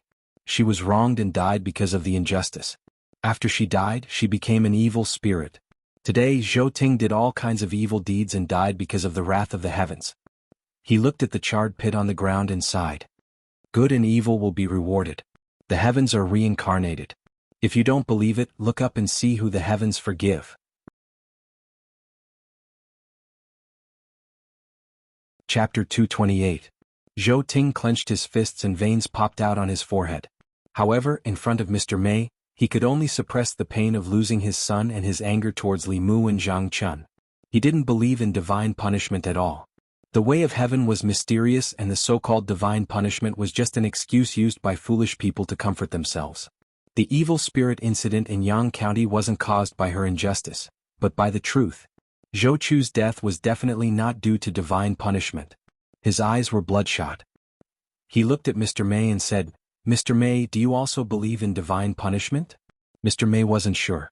He glanced at Li Mu and said, No matter what, the heavenly thunder of purple cloud isn't something that can be attracted by cultivators in the assembled God state. This has nothing to do with Li Mu. We'll only know the details after the investigation. Many commoners and officials heard the thunder in broad daylight in the Luoyang city. 2 constables from the Ministry of Justice arrived late. When they saw the charred pit, 2 corpses, and Zhou Ting whose veins were popping out on his forehead, they knew they couldn't get involved. They were about to leave when Zhou Ting suddenly said, "This case involves the Luoyang government. They should avoid arousing suspicion and hand it over to the Ministry of Justice for investigation." The 2 constables from the Ministry of Justice stopped in their tracks. Their faces fell completely. One of the constables gritted his teeth and walked forward. He asked, "What happened here? Who killed these 2?" The 2 corpses on the ground were the most eye-catching things. The constables recognized them as Zhou Chu's guards. Both of them died on the street, but they didn't know where Zhou Chu went. Li Mu said, "These 2 tried to assassinate me. I've killed them in front of everyone. The people around can testify.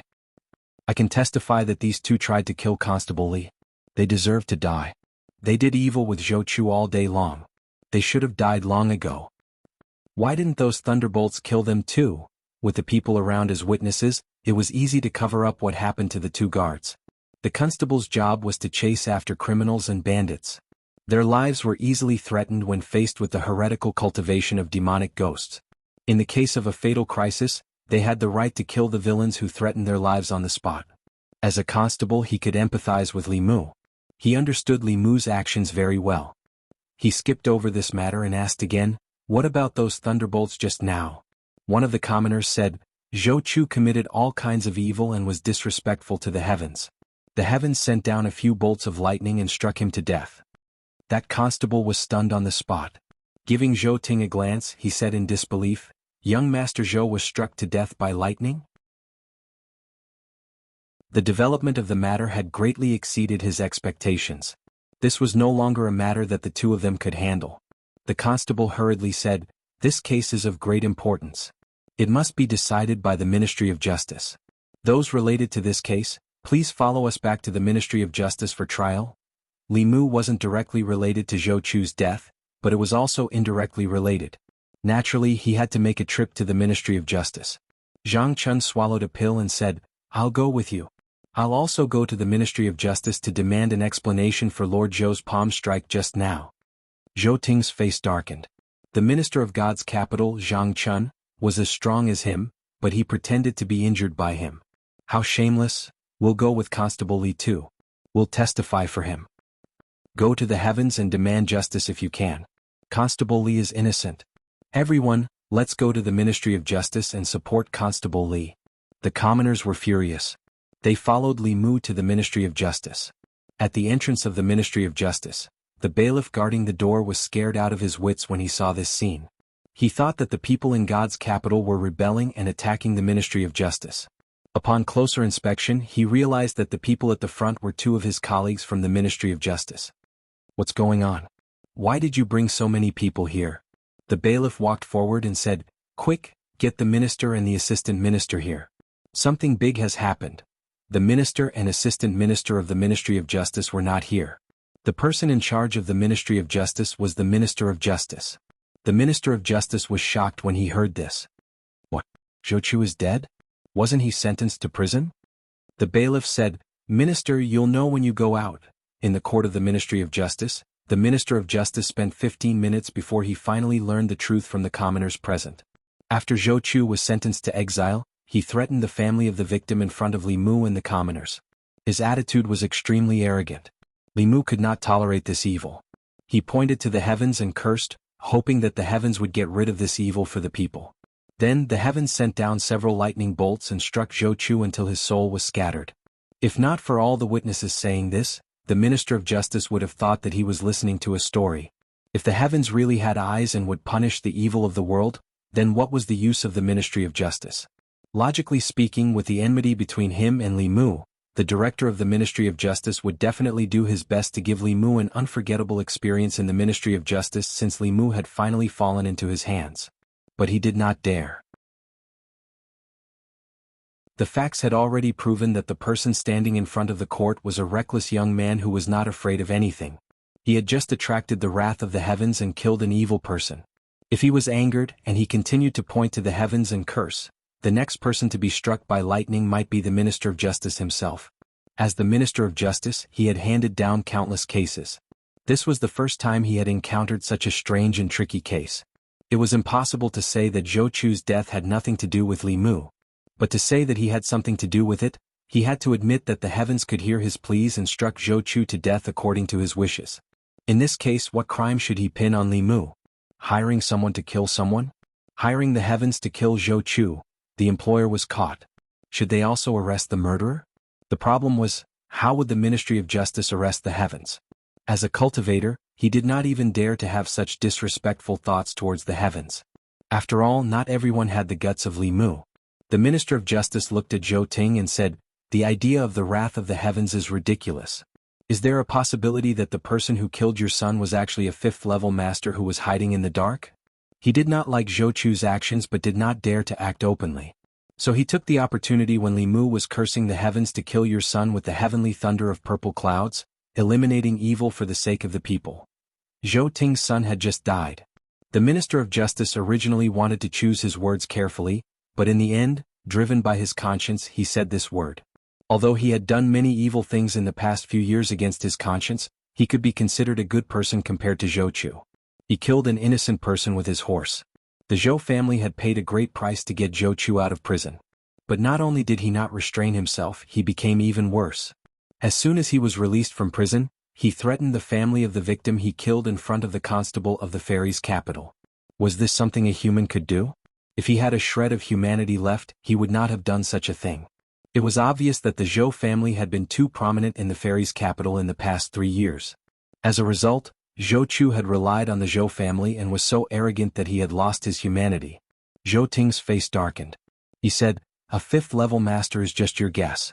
No matter what, Li Mu is related to my son's death. How will the Ministry of Justice deal with him?" When the Minister of Justice heard this, he was already a little angry. The Ministry of Justice did not rely on the new party. The Zhou family was powerful, but this was the Ministry of Justice. What right did he have to speak to him like this? Taking a step back, how would the Ministry of Justice deal with Li Mu? If they dealt with Li Mu, it would mean that they approved of him using the heavens to kill someone. If they dealt with the person who hired the murderer, they could not let the murderer go unpunished, right? How would they deal with the heavens? What kind of person would have the guts to judge the heavens? The Minister of Justice said, "The heavenly wrath still needs to be investigated." Zhou Ting said darkly, "The heavenly wrath is just an excuse they made up. My son's death must have something to do with him. If the Ministry of Justice takes him into custody and interrogates him, we'll definitely be able to get something out of him." The Minister of Justice said with a cold expression, "Lord Zhou, are you teaching me how to do things?" At this moment, Zhang Chun stepped forward and said angrily, "Lord Zhou, your son's death is unforgivable.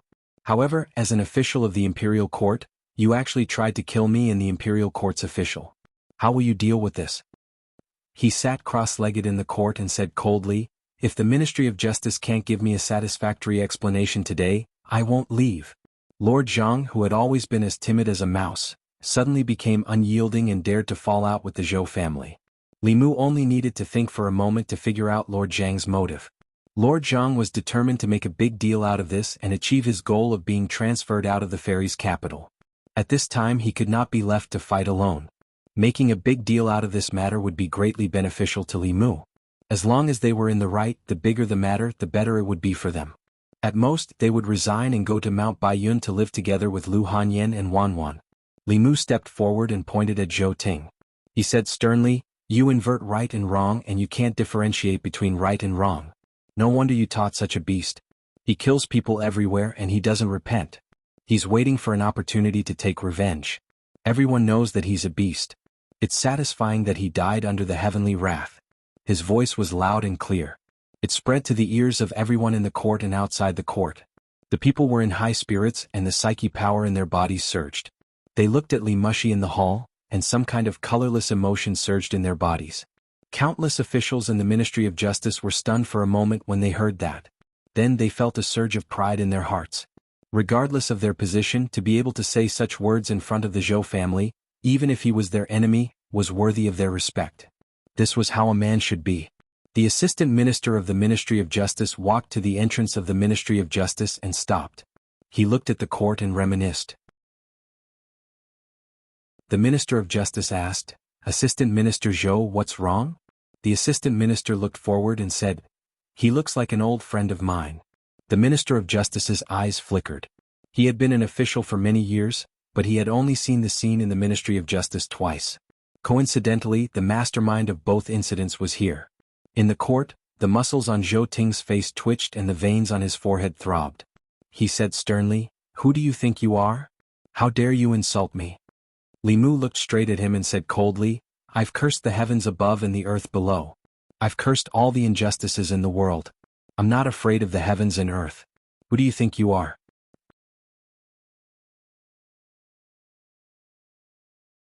Chapter 229.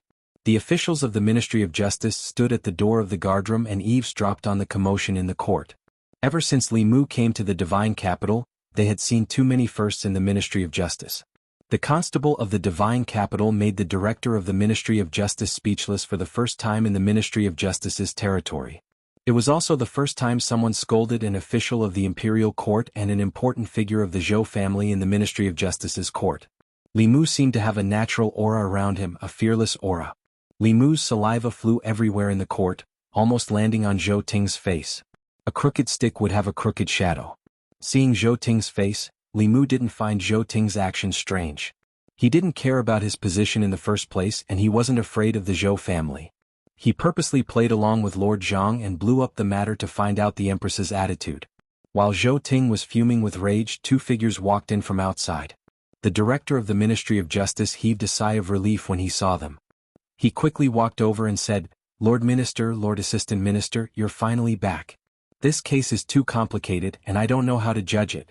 The Minister of Justice said to Zhou Ting, "Lord Zhou, I'm deeply sorry that you lost your beloved son. The Ministry of Justice will investigate this case immediately, and will hand it over to His Majesty to make a decision tomorrow morning. Lord Zhou, do you have any objections?" Zhou Ting knew that he couldn't influence the Ministry of Justice, but he could say a few words to His Majesty. He said with a dark face, "I hope the Ministry of Justice can investigate this case impartially." The Minister of Justice said, "Of course."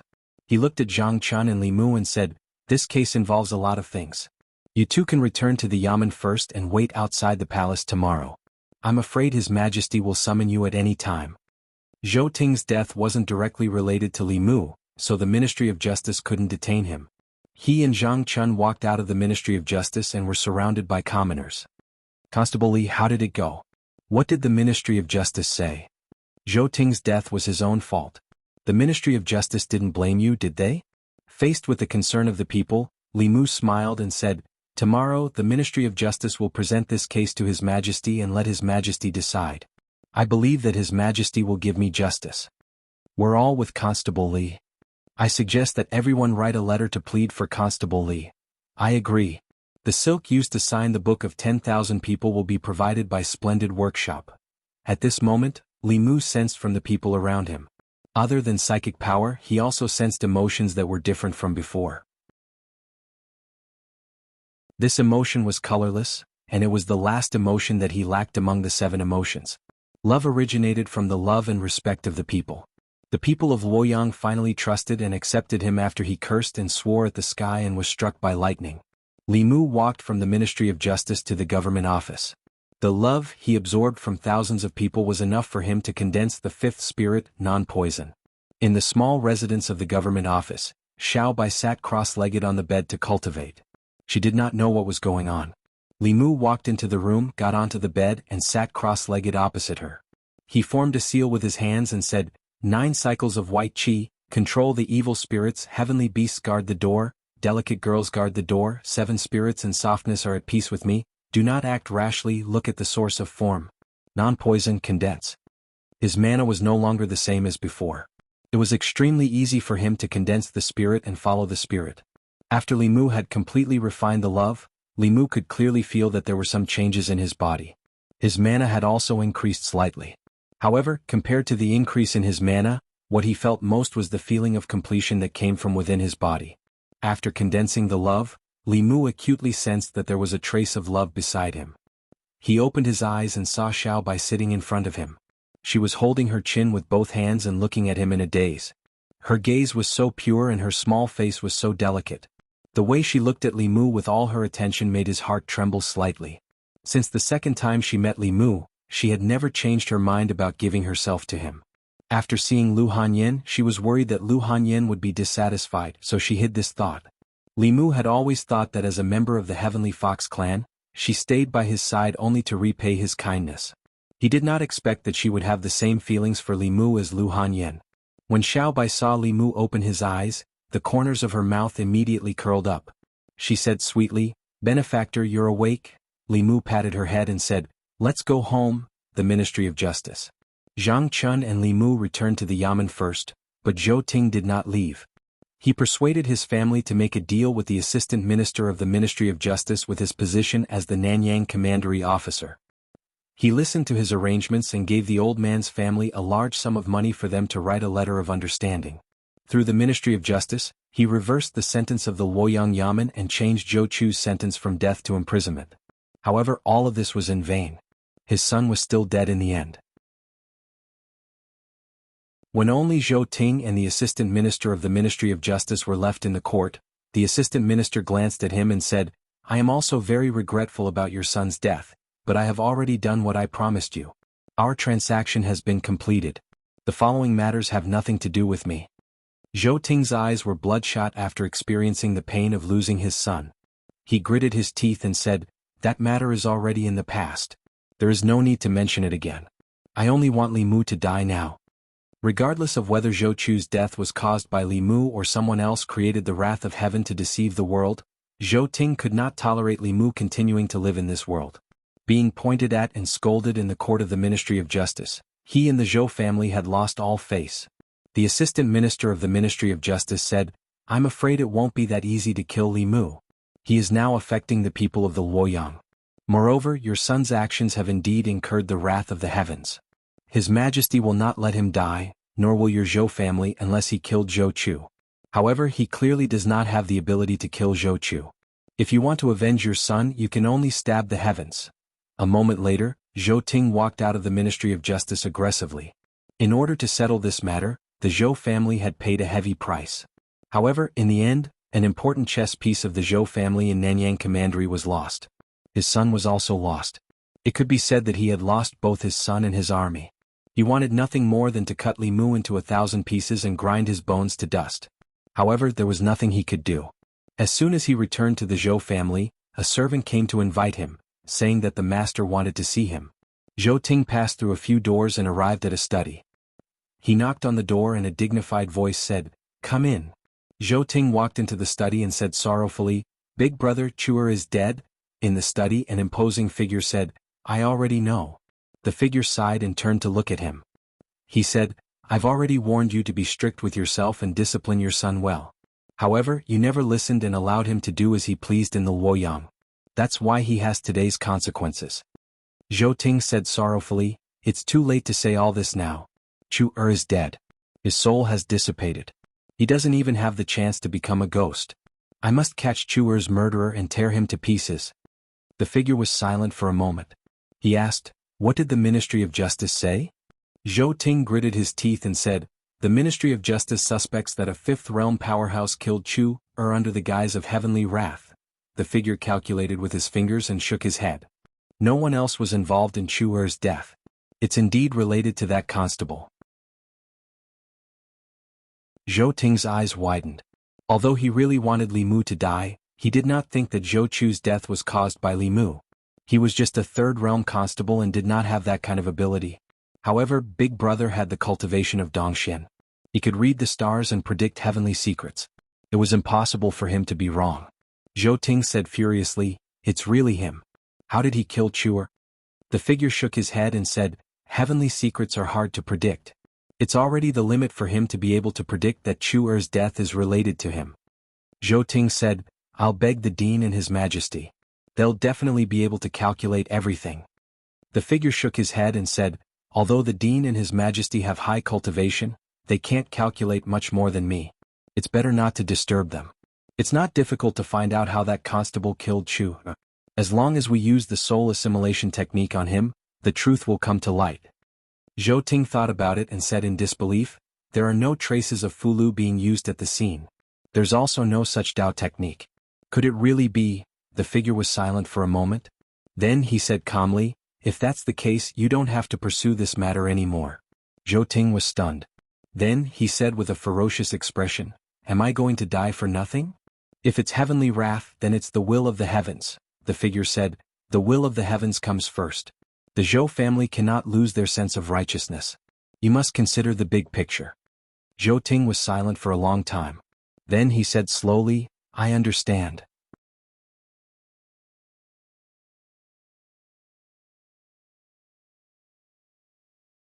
Chapter 230. Zhou Mansion. As the most powerful family in the Great Zhou dynasty, the scale of the Zhou Mansion in the divine capital was even greater than that of the Shao Mansion. The Zhou Mansion was more than 100 feet long from north to south and 50 feet wide from east to west. The mansion occupied a large area. The Zhou family was prosperous. The four brothers all held important positions in the imperial court. It was said in the divine capital that the Zhou family supported half of the imperial court in the Great Zhou. This was not an exaggeration. At this moment, in a courtyard in the Zhou Mansion, a middle-aged woman had fainted from crying after hearing the news of Zhou Chu's death. My poor Chu, her sorrowful cries penetrated the walls of the courtyard. The maids and servants who passed by all lowered their heads and hurried past. Zhou Chu's two sisters had already married out of the Zhou family. When they heard the news, they hurried back to console the woman. The woman cried until her tears ran dry. She grabbed Zhou Ting's hand and her eyes were filled with murderous intent. She gritted her teeth and said, Master, the person who killed Chuer must be cut into 1,000 pieces. Then, his soul must be captured and burned by the nether fire day and night. Zhou Ting said coldly, Don't worry. I will make him beg for death to comfort Chuer's soul in heaven. A young woman beside the woman raised her head and looked at Zhou Ting. She said, Father, when I came here, I heard from my husband that this matter is not easy to deal with. It could easily incite a rebellion among the people. Why don't you go to the palace and beg my sister? Beg Her Majesty to uphold justice for my brother? The other young woman beside her could not bear it. She opened her mouth several times, but in the end she sighed and did not say anything. Zhou Ting said, Ever since we forced her to marry the former crown prince, Her Majesty has been holding a grudge against the Zhou family. In these 3 years she has deliberately distanced herself from the Zhou family. If I go to the palace and beg her, I'm afraid, the young woman who spoke first said, no matter what, Chuer is still her family. No matter how cold-blooded she is, she won't ignore Chuer's death, right? The woman gritted her teeth and said, If she refuses to see you, ask Big Brother to see her. Although she is Her Majesty, will she refuse to see her own father? Zhou Ting lowered his head and said, Big Brother wants me to consider the big picture. It's impossible for him to interfere in this matter. The woman said angrily, the big picture, Chuana's life is already gone, and he still wants to take care of the big picture? This is also related to the Zhou family's face and dignity. Shut up. Zhou Ting reprimanded her and said, For this day, our Zhou family has waited for hundreds of years. The burden on Big Brother's shoulders is not something we can imagine. He concealed the sorrow in his eyes, straightened his collar and said, I'll enter the palace first. The imperial palace. Zhou Ting stood in front of a palace and bowed. This Zhou has an important matter to discuss with His Majesty. Miss Shangguan, please help me inform him. The young female official said, I'm sorry, His Majesty had some enlightenment and cultivation today and went into seclusion early in the morning. If Lord Zhou has anything to say, we can talk about it tomorrow morning. Zhou Ting was silent for a while before saying, Since that's the case, this official will return first. The young woman turned and walked through the palace into the garden behind it. Mr. Mei stood behind a figure and said, Your Majesty, today in front of the godly capital government? The Empress said, I know. Her voice was very dignified, as if there was no emotion in it. Mr. Mei hesitated for a moment before saying, Your Majesty, Zhou Chu's actions have already caused resentment among the people. Although he died because of Li Mu, his death can't be blamed on Li Mu. Otherwise, the people that Your Majesty worked so hard to gather in the godly capital will scatter. The Empress looked ahead and said, You seem to be very protective of Li Mu. Mr. Mei said, I brought him here from the North County. After he came to the godly capital, everything he did was for the people and for Your Majesty. I just feel that someone like him shouldn't suffer such injustice. The Empress asked, Ali, what do you think? The young female official thought for a while and said, although he sometimes speaks without thinking, he's a good person, a good official. The godly capital lacks people like him. Zhou Chu died from the heavenly thunder of purple cloud, and he's only a spirit condensation cultivator. Perhaps someone else is framing him and trying to take advantage of the situation. The Empress waved her sleeves and a clear image appeared in the air. In the image, Zhou Chu was arrogant. He threatened the family of the deceased, causing anger among the people. The young constable pointed at the sky and yelled, "Damn God, if you have eyes, you shouldn't let a good person be wronged and let evil people harm the world." As soon as he said that, 4 bolts of heavenly thunder of purple cloud fell from the sky. Zhou Chu blocked it 3 times, but he was still turned into ashes by the last bolt. The young female official and Mr. May saw this for the first time. They were shocked and couldn't recover for a long time. After a while, the young female official asked, "Your Majesty, can he really communicate with the heavenly Tao?" The Empress didn't answer. She only said, "You can leave now. This matter will be discussed in the imperial court tomorrow." After the 2 of them left, the Empress stood alone in the garden. Her temperament gradually changed. The aura of someone who looked down on the world and was high and mighty gradually disappeared. The person standing there seemed to be just an ordinary woman. Gradually, even her appearance began to change. Her originally elegant and beautiful face gradually became ordinary. The magnificent crown on her body also transformed into ordinary clothes. Her figure disappeared. At the same time, a woman in green appeared on the streets of the divine capital. The people passing by on the street didn't realize that there was a person in the crowd. The woman in green walked to a noodle stall. When the stall owner saw her, he smiled and said, "Miss, you haven't been here for a long time." The woman sat at the noodle stall and said, "A bowl of noodles." The owner wiped his hands and said, "Okay. Same old rules. Less chopped onions, no coriander." It was lunchtime. There were many diners at the noodle stall. These people were eating and talking at the same time. The scene of the lightning striking Zhou Chu today was so satisfying. Did you all see it? No. When I rushed over, it was already over. What? Were you there? I was lucky to be there. That place was struck by the purple lightning. Not even a speck of dust was left. Quick, tell us. This bowl of noodles is on me. Hearing that someone was paying for today's meal, the man added another plate of beef and began to tell the story. He described how lawless Zhou Chu was. He came out of the divine capital and threatened the family of the deceased. He described how Constable Li was so angry that he pointed at the sky. Heaven and earth felt his heart and sent down several lightning bolts to get rid of this evil in the divine capital. After he was taken away by the Ministry of Justice, he scolded Zhou Chu's father in the court. It was so satisfying. In the process of telling the story, he added some details and added some emotional embellishments. The crowd blushed as if they had been there and witnessed it with their own eyes. After he finished, he didn't forget to exclaim, "Constable Li is really a good constable. He really thinks about the people and stands on our side." Another customer sighed and said, "This time he has formed a deadly feud with the Zhou family. I wonder how the Zhou family will take revenge. Without Constable Li, will the divine capital return to the way it was before? It won't. We've already written a petition for the people. His Majesty will definitely seek justice for Constable Li." The woman in green finished her noodles and listened to the crowd's discussion for a while before she paid and left. Li residence. Li Mu and Xiao Bai bought some groceries on their way home. When they got home, they busied themselves in the kitchen. Compared to eating out, he enjoyed the feeling of cooking with her. In the past, Lu Hanyan was the one who cooked with him. After he came to the divine capital, Xiao Bai was the one by his side. Under Li Mu's guidance, Xiao Bai's culinary skills had reached a higher level. She was qualified to be Li Mu's assistant. After the meal, Li Mu told Xiao Bai that he was going to the palace tomorrow.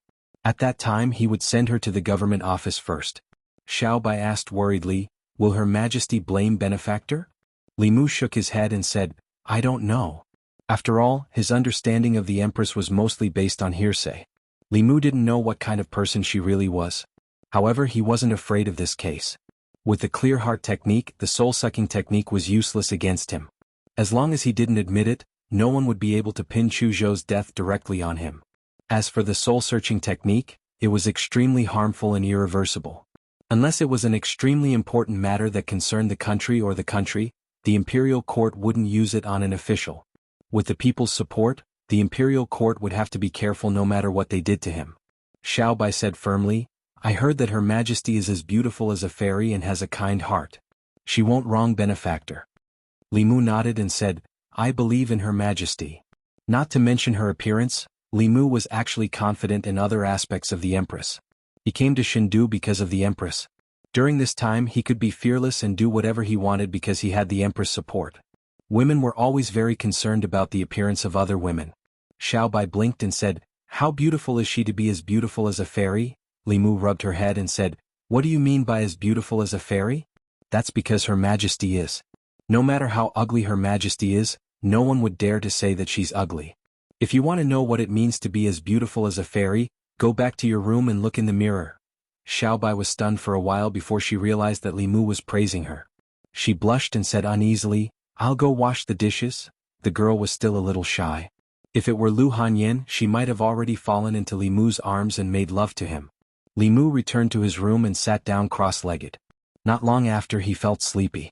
In his sleep, a fog suddenly appeared in front of his eyes and a woman's figure appeared.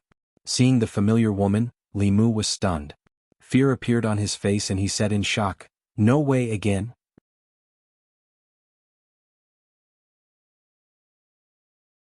Chapter 231. Ever since that night when he was ravaged 8 times, this woman had never appeared in Li Mu's dreams again. This made him think that what had happened back then was merely a coincidence. Until now, this familiar figure had appeared in his dream once again. This made Li Mu realize that the possibility of that incident being a coincidence was infinitely close to zero. Li Mu did not leave the dream immediately. He needed to figure out what was going on. Li Mu looked at the woman from afar and asked, Who are you? The woman said indifferently, You don't need to know who I am. Li Mu asked tentatively, Are you my inner demon? With Li Mu's knowledge, other than an inner demon, he could not think of any other possibility. Even Dong Shen could not casually invade other people's dreams. This was something that even Venerable Qin Huang could not do. Inner demon? The woman looked at him and said slowly, You can understand it that way. Li Mu said warily, What do you want? The woman said, I was born because of you. Why don't you ask yourself what you want? Her words made Li Mu no longer doubt her identity. Except for the consciousness born in his body, no one could easily enter his dreams. Many people interpreted the high-level inner demon as a second soul. According to Li Mu's understanding, it was more like a second personality. In the same body, several different consciousnesses were born. Their age, personality, and even gender could be different. Li Mu had seen this kind of setting countless times in suspense movies. Li Mu asked warily, You want to devour my consciousness? The woman shook her head and said, Not interested. Li Mu said in surprise, Then what do you want? The woman looked at Li Mu and said, You killed Zhou Chu. Li Mu looked at the woman. The consciousness of the inner demon and the main body did not affect each other, so she did not know what she was thinking or what she knew. However, the experiences of this body could not be hidden from her. Although the person in front of him was a woman, Li Mu knew very well that he was her and she was him. He had nothing to hide from himself. Li Mu asked, Don't people who are worse than beasts deserve to die? The woman said, Director Zhou is from the Zhou family, and His Majesty's surname is also Zhou. Aren't you afraid that His Majesty will be biased? Li Mu looked at her and said, You know a lot. The woman replied, You are me and I am you. I know what you're thinking. Li Mu looked at her and asked, Then tell me, what am I thinking now?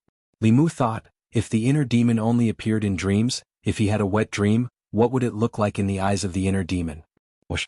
As soon as this thought appeared in his mind, the shadow of a whip came at him. Li Mu quickly dodged and finally no longer doubted it. She even knew what he was thinking in his dreams. Other than his inner demon, what else could she be? The woman actually did not know what Li Mu was thinking. She only saw that his expression was strange, wretched and lustful. He could not be thinking of anything good, so she might as well whip him first. Li Mu looked at the woman and said, Don't be impulsive. Hitting me is hitting you. The shadow of the whip slowly disappeared. The woman asked again, Why are you doing this? What good is it for you? Li Mu said, You are me. You don't know why I'm doing this? The woman did not speak. Li Mu guessed that she could only understand his thoughts in his dreams. He could not help but feel relieved. Worried that she would be angry and hang him up to beat him again, Li Mu said, Because I am a bailiff. It is my duty to get rid of evil and bring justice to the people. Moreover, His Majesty has treated me with sincerity. I have to clean up the evil in Luoyang and unite the people to repay His Majesty." The woman looked at him indifferently and said, "Help her unite the people. It is unprecedented for a woman to be the emperor. It subverts ethics and disturbs the morals. How can a man become her pawn?" "Watch your words." Li Mu glared at her and said, "During His Majesty's reign he implemented benevolence and reformed the legal system. Many people have a better life. In contrast, during the time of the previous emperor, the 36 counties were filled with corrupt officials. Even Luoyang was a mess. If I don't help such a wise emperor, should I help a tyrant?" Li Mu was dissatisfied with the woman in front of him. As his other personality, she did not have the consciousness of the main personality. Li Mu felt ashamed for having such a personality. The woman was silent for a moment. She looked at Li Mu one last time and her figure slowly faded away. Li Mu pointed at her and said, "Don't go. I haven't finished talking." The woman's figure completely disappeared. Li Mu also woke up from his dream. He touched his head with a puzzled expression. This time he did not get beaten up. This time she was not as unreasonable as last time. He had read about the inner demons in books. They were all violent and murderous monsters. This was the first time Li Mu had heard of such a type. It was a dreamless night. Li Mu hugged Little White and slept until dawn. After sending her to the yamen, he waited outside the palace with Zhang Chun. The morning court had already begun. They did not know what was going on inside. Until now they had not been summoned. The two of them waited outside the palace in boredom. In the Crepe Myrtle Palace, some of the courtiers were arguing in full swing. An official said angrily, "A country has its laws and a family has its rules. Zhou Chu has already been tried. Who gave him the right to execute on his own?" An imperial censor objected, "Zhou Chu was unrepentant and deranged. He angered the heavens and attracted the thunder fire. What does it have to do with others?" The official said, "Who attracted the heavenly thunder of purple cloud?" The imperial censor said, "Do you have evidence?" Some officials have already calculated that Zhou Chu's death is related to Li Mu. His death is also related to the heavens. Why don't you interrogate the heavens? You are twisting words and forcing logic. You are trying to accuse him. Whether it is true or not, we will know if we use the soul search on Li Mu. The court was divided into two factions regarding Zhou Chu's case. One faction believed that Li Mu, as an arrestor, did not have the right to execute anyone. His actions were considered intentional murder. The other faction believed that Zhou Chu died from the wrath of the heavens. The heavens were greater than everything. Even if the wrath of the heavens was caused by Li Mu, it should not be blamed on him. The two factions argued endlessly. The entire court was very noisy. Silence. The young female official's voice reached everyone's ears. Everyone shut their mouths. The court was so quiet that you could hear a pin drop. No matter how they argued, the final verdict of this case still depended on the emperor. The moment the court quieted down, an image suddenly appeared in front of everyone. The scene was the scene in front of the Shindu Yamen. Zhou Chu, who was already dead, was in the picture. The officials were shocked. At this moment, they remembered that His Majesty was not only the emperor, but also an expert of the upper realm. He had already reached the peak of the profound light technique and was able to reenact the past. Everyone's eyes were fixed on the image. In the image, Zhou Chu's expression was arrogant. He said to Li Mu, "That's right, after I leave you have to pay more attention to that old man's family. I heard that they live outside the city. You have to be careful when you walk on the road. There are many people riding horses outside. If one or two are killed, it will not be good." One of the imperial censors could not help but point at the image of Zhou Chu and said angrily, "Lawless, lawless, does he not have the law in his eyes?" Another imperial censor spat and said coldly, "This is simply the behavior of a beast. He deserves to die." In the court, many people's faces were filled with anger. This was a blatant provocation of the law and justice. They only heard that Zhou Chu was arrogant, but they did not expect him to be so arrogant. Under the strong impact of this image, several officials of the new party also retracted their heads. Whoever dares to speak up for Zhou Chu will definitely offend the public. What worried them more was the emperor's thoughts. His Majesty used his great magical power to reenact the image of yesterday. Does this mean that he is not on the side of the Zhou family? In the video, facing the threats around him, the young constable said, "God is watching what we do. God is watching us."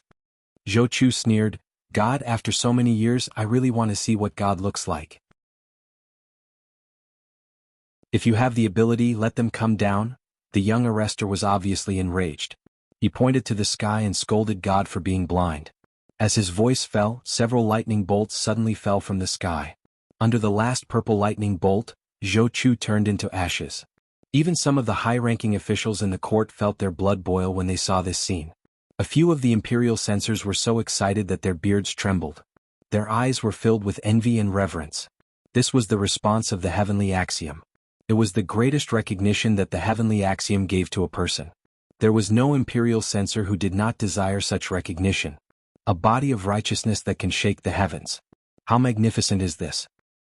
He is still Li Mu, the Li Mu who wrote Do Ease Injustice. It is His Majesty's blessing to have such a person in the fairies' capital. It is the blessing of the great Zhou. His Majesty must not wrong such a talent. The Empress's dignified voice came from behind the curtain. How do you think this case should be resolved? At the forefront of the officials, a figure stood out. Seeing the figure, all the officials held their breaths. The first person to stand out was none other than the head of the Zhou family, Zhou Chu's uncle, and also the Empress's biological father. The middle-aged man looked up at the image and said, "The people's hearts are the foundation of the great Zhou's continuation." Zhou Chu killed innocent people and did not repent. In the end, he angered the heavenly axiom and punished the heavenly axiom. The officials in the court should learn from this and restrain themselves and their descendants. They should not bully the people and bully the villagers. The head of the Zhou family's words undoubtedly determined the nature of the case. Even the officials of the new party would not use this opportunity to attack the arrestor. Zhou Ting clenched his fists and knelt on the ground with his head lowered. He closed his eyes and said in a trembling voice, "I have not taught my son well. I have let your Majesty and the people down. I am ashamed to be in the court. I wish to resign from the position of Assistant Minister of the Ministry of Works. I hope your Majesty will approve."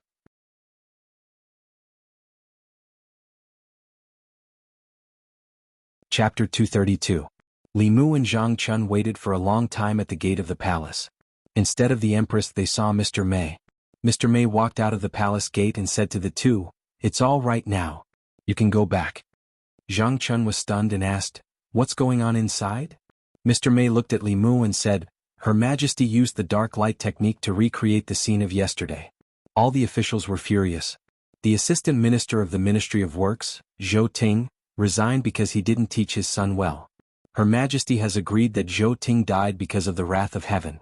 It has nothing to do with you. You can go back now. Zhang Chun asked, "Is there anything else?" Mr. Mei asked, "What do you want?"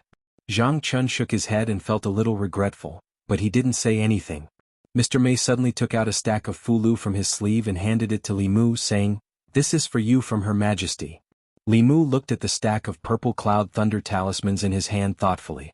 Mr. Mei handed him a jade pendant and said, "This is also for you from Her Majesty." Li Mu took the jade pendant and looked at it over and over. He didn't see anything special about it, so he asked, "What is this?" Mr. Mei said, "This jade pendant can hide the secrets of heaven. Keep it with you." Hearing this, Li Mu suddenly felt that the jade pendant in his hand became heavier. Hiding the secrets of heaven didn't seem to have any real effect. It could neither increase defense nor enhance attack. However, it had a very important function, which was to prevent the ultimate masters from calculating. The masters of Dongxian had already seen through the mysteries of heaven. They could observe the stars and know fate. With a pinch of their fingers they could predict good or bad luck. They could even calculate someone's location and monitor them remotely through the dark light technique. If one had something to hide the secrets of heaven, they could block the calculations of the masters of Dongxian and above. This could be very useful sometimes. The jade pendant that concealed the heavenly secrets and the stack of purple cloud thunder talismans made Li Mu wonder if the Empress knew anything about it. Logically speaking, even if a seventh realm expert could calculate that Zhou Chu's death was related to him, they shouldn't be able to confirm whether he had died directly or indirectly at Li Mu's hands. The Thousand Illusions had said before that the mysteries of heaven were hard to predict. No one could calculate all of the mysteries of heaven. The so-called arithmetic was nothing more than some hazy feelings, very difficult to be specific. He accepted the jade pendant and bowed to Mr. Mei, saying, "Sister Mei, please thank His Majesty for me." Mr. Mei sighed and said, "His Majesty has suffered a lot to protect you this time. I hope you will remember his kindness." Li Mu used to have some worries, but after today his worries had disappeared. From today onwards, he truly regarded himself as one of the Empress' men. It was a pity that he hadn't been summoned today, so he didn't have the chance to see her. However, there was no need to be anxious. Now, he had already begun to hug the Empress's thigh. There would be plenty of opportunities to see her in the future. Zhou Manor. Crush. In a small courtyard, the sound of porcelain shattering could be heard. The maids and servants all stood in the courtyard with their heads lowered, not daring to speak. The middle-aged woman picked up a vase and smashed it. She panted heavily and gritted her teeth, saying, "Zhou Chu died in vain. I can't accept this, I can't accept this." She pointed in the direction of the palace and cursed, "She's also a member of the Zhou family. How can she be so cruel?" Slap. Zhou Ting slapped her face and said in a low voice, "Shut up. His Majesty isn't someone you can talk about." The woman stood there in a daze after being slapped. Moments later she raised her head and looked at Zhou Ting. She shook her head and said, "Crazy? Everyone in the Zhou family is crazy. I want to leave this place. If you don't avenge me, I will." Zhou Ting looked at her departing figure. He raised his foot and finally put it down. In one day he looked haggard and old. The scene in the court today kept replaying in his mind. He clenched his fists and gritted his teeth, saying, "Li Mu, the palace." The Empress had been in the back garden for a long time after the court ended. She looked in the direction of the Zhou family. After a long time she retracted her gaze and asked, "Am I really cruel?" The young official said, "Zhou Chu deserved his death. It can't be blamed on anyone. Your Majesty doesn't need to blame yourself for this." The Empress seemed to be asking her, but it also seemed like she wasn't asking her. She didn't say anything else and left the garden. She walked in front of a magnificent palace. Above the palace, the words "Ancestral Temple" were written. The young official stopped in front of the ancestral temple. Only the imperial family could enter the Great Zhou's ancestral temple. For them it was a forbidden area. The Empress walked into the ancestral temple. What greeted her eyes was a high platform. On the high platform, from top to bottom, there were more than 10 memorial tablets of the Great Zhou's emperors. In front of the memorial tablets, sandalwood incense rose in spirals. In addition to these memorial tablets, the most eye-catching thing in the ancestral temple was a small cauldron. These small cauldrons had 3 legs and 2 handles. They were neatly arranged in a row under the memorial tablets of the Great Zhou's emperors. After a careful count, one would find that there were a total of 36 small cauldrons. The 36 small cauldrons emitted a faint golden light. The golden light was strong and weak. The strong light was dazzling and the weak light was dim. The golden light of each small cauldron condensed into golden lines that converged in a giant cauldron in the ancestral temple. The giant cauldron had 3 legs and 6 handles. The body of the cauldron didn't emit any light, but there was a golden dragon swimming in the cauldron. The golden dragon felt the Empress walk in and swam out of the cauldron. It happily circled above her head a few times, and then flew back into the cauldron. In the corner of the ancestral temple there were 3 prayer mats. 3 figures sat cross-legged on the prayer mats. Their auras were extremely obscure. They all wore black dragon robes. If one looked closely, one would find that the golden dragon embroidered on their robes only had 4 claws.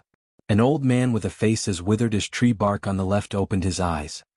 He looked at the most dazzling cauldron in the center of the 36 small cauldrons and said, "The psyche power of the people of the divine capital has multiplied several times in this month. The guy you transferred from the North County is quite capable." The Empress's expression was calm. She looked at the golden dragon swimming in the cauldron and asked, "When will this strand of Emperor's chi be complete?" The old man said, "During Emperor Wen's time, the sea was clear and the rivers were clear. The people were loyal, but it took 20 years. 2 generations of emperors spent nearly 100 years to produce one strand, and it has already been used by you. With the current Great Zhou, it will take at least 30 years for the next strand of Emperor's chi to be complete." The Empress frowned and said, "That's too long." The old man said with a smile, "The Zhou clan has been planning to steal the throne since a few hundred years ago. We've been planning this for so long, and our ancestors have sacrificed their lives to obtain a stream of monarch chi, yet you're not interested in being the emperor. How ironic." The Empress said coldly, "The Zhou family's matters have nothing to do with me." The old man smiled and said, "I'm afraid you will have to sit in this position for a long time. You will slowly lose your family and friends. The officials will respect you and fear you, but they will never reveal their true feelings to you. Your parents will call you Your Majesty and have ulterior motives. No girl will get close to you and no man will like you.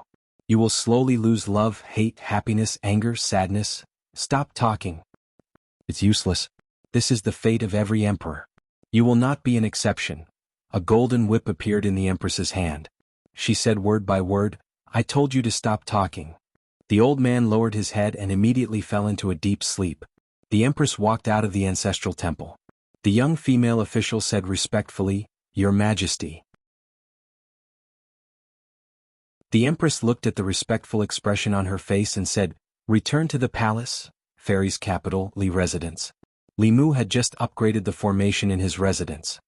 He used some Fulu and Dharma treasures that he didn't need in a shop in Fairy's capital that was specially opened for cultivators to exchange for spiritual jades. Then he used the spiritual jades to buy a set of formation flags from another shop. Although Fairy's capital was mostly populated by commoners, there were a few markets that were specially opened for cultivators to trade. Using the upgraded formation of the formation chess, it could temporarily trap a fifth realm cultivator.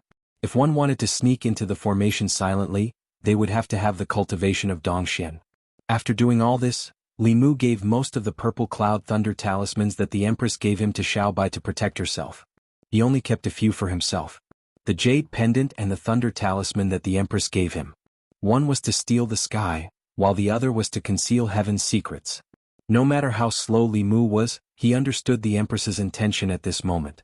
The purple cloud thunder talisman was the proof that Li Mu would use his thunder technique in the future. Otherwise, after Zhou Chu's incident, he couldn't reveal his thunder technique in front of others. This jade pendant that concealed heaven's secrets would prevent cultivators above Dongxian from finding out that he was the culprit. The empress had thoughtfully prepared these for Li Mu. The empress must already know that Zhou Chu's death was his doing. A transcendent powerhouse was terrifying. Even so, she still chose to protect Li Mu. This meant that Li Mu still had a place in her heart. He didn't work so hard for her in vain. Not only was she righteous, but she was also so protective. He really loved the empress like this.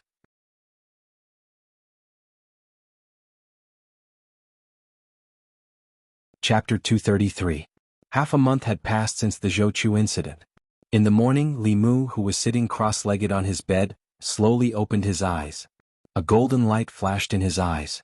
Although he had been preparing to cultivate both Buddhism and Taoism, he had spent more than 90% of his time cultivating under the guidance of Taoism. He had very little time to recite scriptures and practice Buddhism. Especially after entering the spirit-concentrating realm, the growth of his mana had slowed down. He had spent all his time cultivating Taoism. Now, his Taoist cultivation had reached the third realm, but his Buddhist cultivation had only barely broken through the first realm last night. The first realm of Buddhism was called breakthrough. It meant that Buddhist disciples could see through the mortal world and enter into Buddhism. This realm required the cultivation of the six senses. Now, Li Mu's six senses had been perfected. He did not need to use any supernatural powers to hear the conversation between the butcher and the waiter in the tea house a few streets away. Through his sense of smell, he could easily distinguish the various smells in the air and trace them back to their source. In a way, he already had the innate supernatural powers of some monsters. Some monsters were born with a keen sense of hearing and smell. Although humans were suitable for cultivation, they were far inferior to monsters in terms of innate supernatural powers. Li Qing had once advised him that only by cultivating one of the two sects of Buddhism and Taoism could one attain a profound level. At that time, Li Mu did not feel anything. Now he finally realized that a person's energy was limited. Even if he was talented in both Buddhism and Taoism, it was impossible to cultivate both to a high level. The realms after Buddhism required even more time. His next cultivation focus was on how to break through to the transcendent realm as soon as possible. After the Zhou Chu incident, Zhang Chun was unexpectedly promoted again. He was promoted from Divine Capital Deputy to Divine Capital Magistrate. He was now the leader of the Divine Capital Yamen. Not only that, His Majesty did not appoint a Divine Capital Deputy or Divine Capital Magistrate. In other words, he was in charge of this huge yamen alone. No one could order him around anymore. Li Mu was still the constable of the Divine Capital Yamen. He was an official, not an official. Although officials and officials were both civil servants of the Great Zhou and were paid by the state, there was a clear distinction between the two. There were no harsh requirements to become an official of Great Zhou. Officials were generally appointed by local officials, or their sons would inherit their father's business. As long as their family background was clean and they had not committed any crimes within 3 generations, they would have the qualifications to become a glorious official of the Great Zhou. But officials were different. The lowest-ranking official in Great Zhou, even if it was just a small county magistrate, still needed to receive a few years of formal education in the academy. Only after a few years would they have the qualifications to enter the imperial court as an official. This was a rule set by Emperor Wen in order to clean up the chaos in Great Zhou's officialdom and improve the quality of the officials as a whole. At that time, this measure indeed played a very big role. At that time, the imperial court was full of nepotism, and the officials formed cliques to pursue personal interests. The morality and ability of the officials were mixed. The appearance of the academy greatly improved the situation. If one wanted to become an official in the imperial court, one had to learn the thoughts of the sages in the academies, cultivate one's morals, and learn how to govern a country and cultivate. For a long time, the academies had sent countless talents to the imperial court. This rule had been passed down since the time of Emperor Wen and had been used to this day. Even if the emperor wanted to promote someone, he had to let that person undergo tempering in the academies. Emperor Wen's rule had a far-reaching impact. In the hearts of the people and officials of Great Zhou, Emperor Wen had a very high status. The successive emperors of Great Zhou did not dare to break the rules set by him. In Li Mu's view, this Emperor Wen was really far-sighted. Although this method was different from the imperial examination, it was also very advanced compared to the previous system of selecting officials. Of course, even if Emperor Wen was called a sage, there were still things that he did not expect. For example, the nature of the academy had changed greatly from when it was first established. The deans of the 4 academies were all transcendents. In the academy there were countless experts in the middle realm. Although they were far from the 4 sects and 6 schools, they were still an incomparably powerful force. The officials of Great Zhou could only be born from the academy. The status of the academy gradually became higher and higher, and even had a tendency to surpass the imperial court. Whether it was the Shao royal family that wanted to regain their glory or the Zhou family that wanted to replace them, to facilitate this major event, they could not do without the support of the academy. Li Mu had never thought of becoming an official, so he did not need to go to the academy to further his studies. Based on what he had seen in Chengdu, becoming an official might not be a good thing.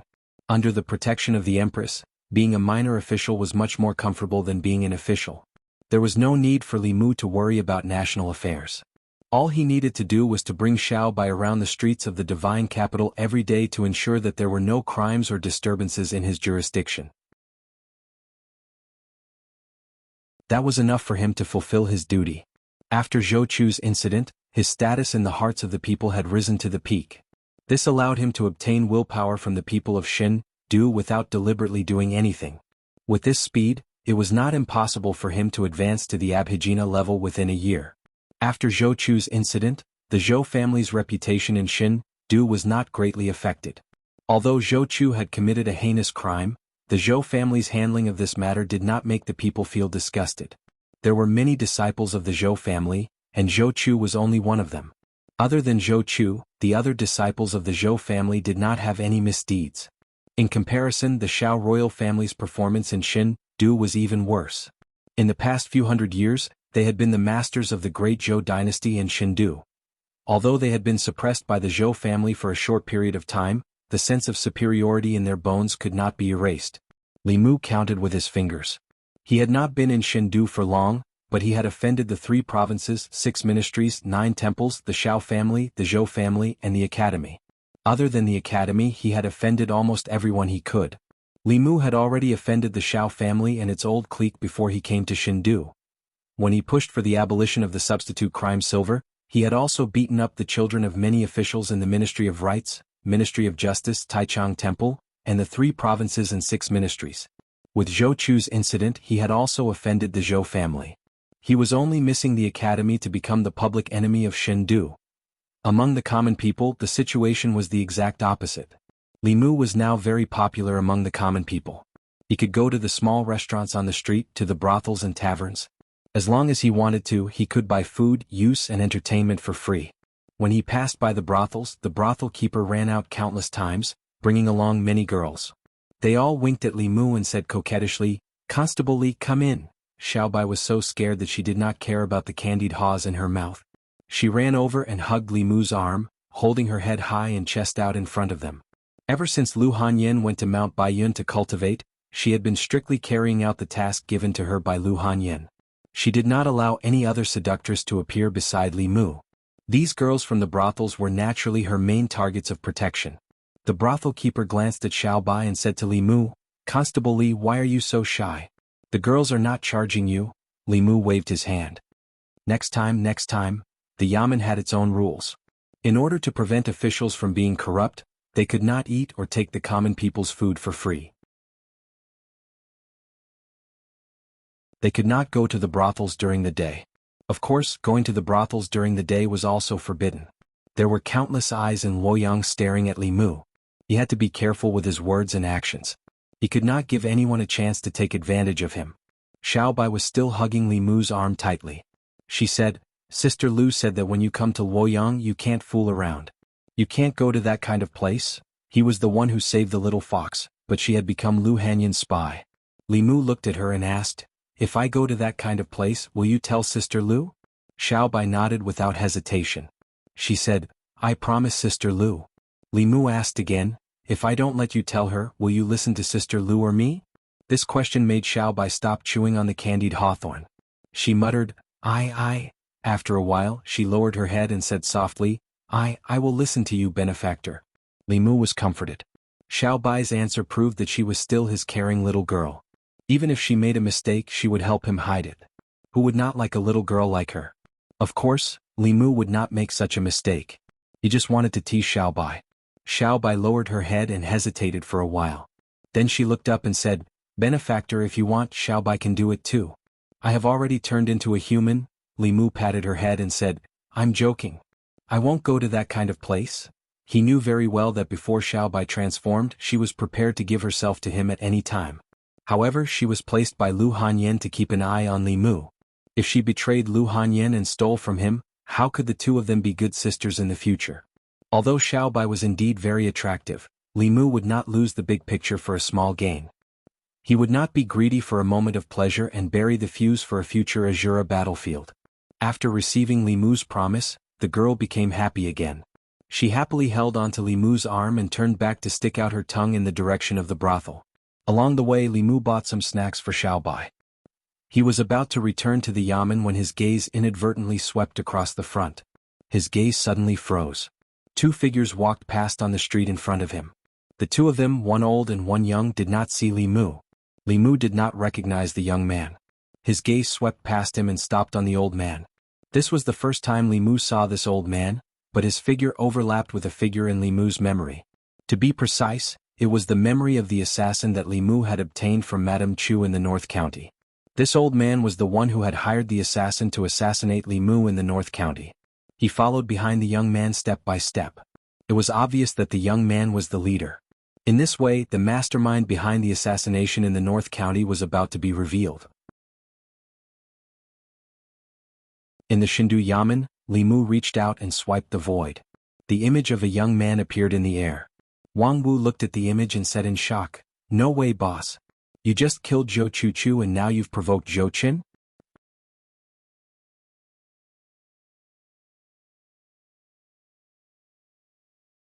Chapter 234. Mr. Mei had warned Li Mu to be careful of the Zhou family. Li Mu thought that the assassination in the North County should have been done by the Zhou family.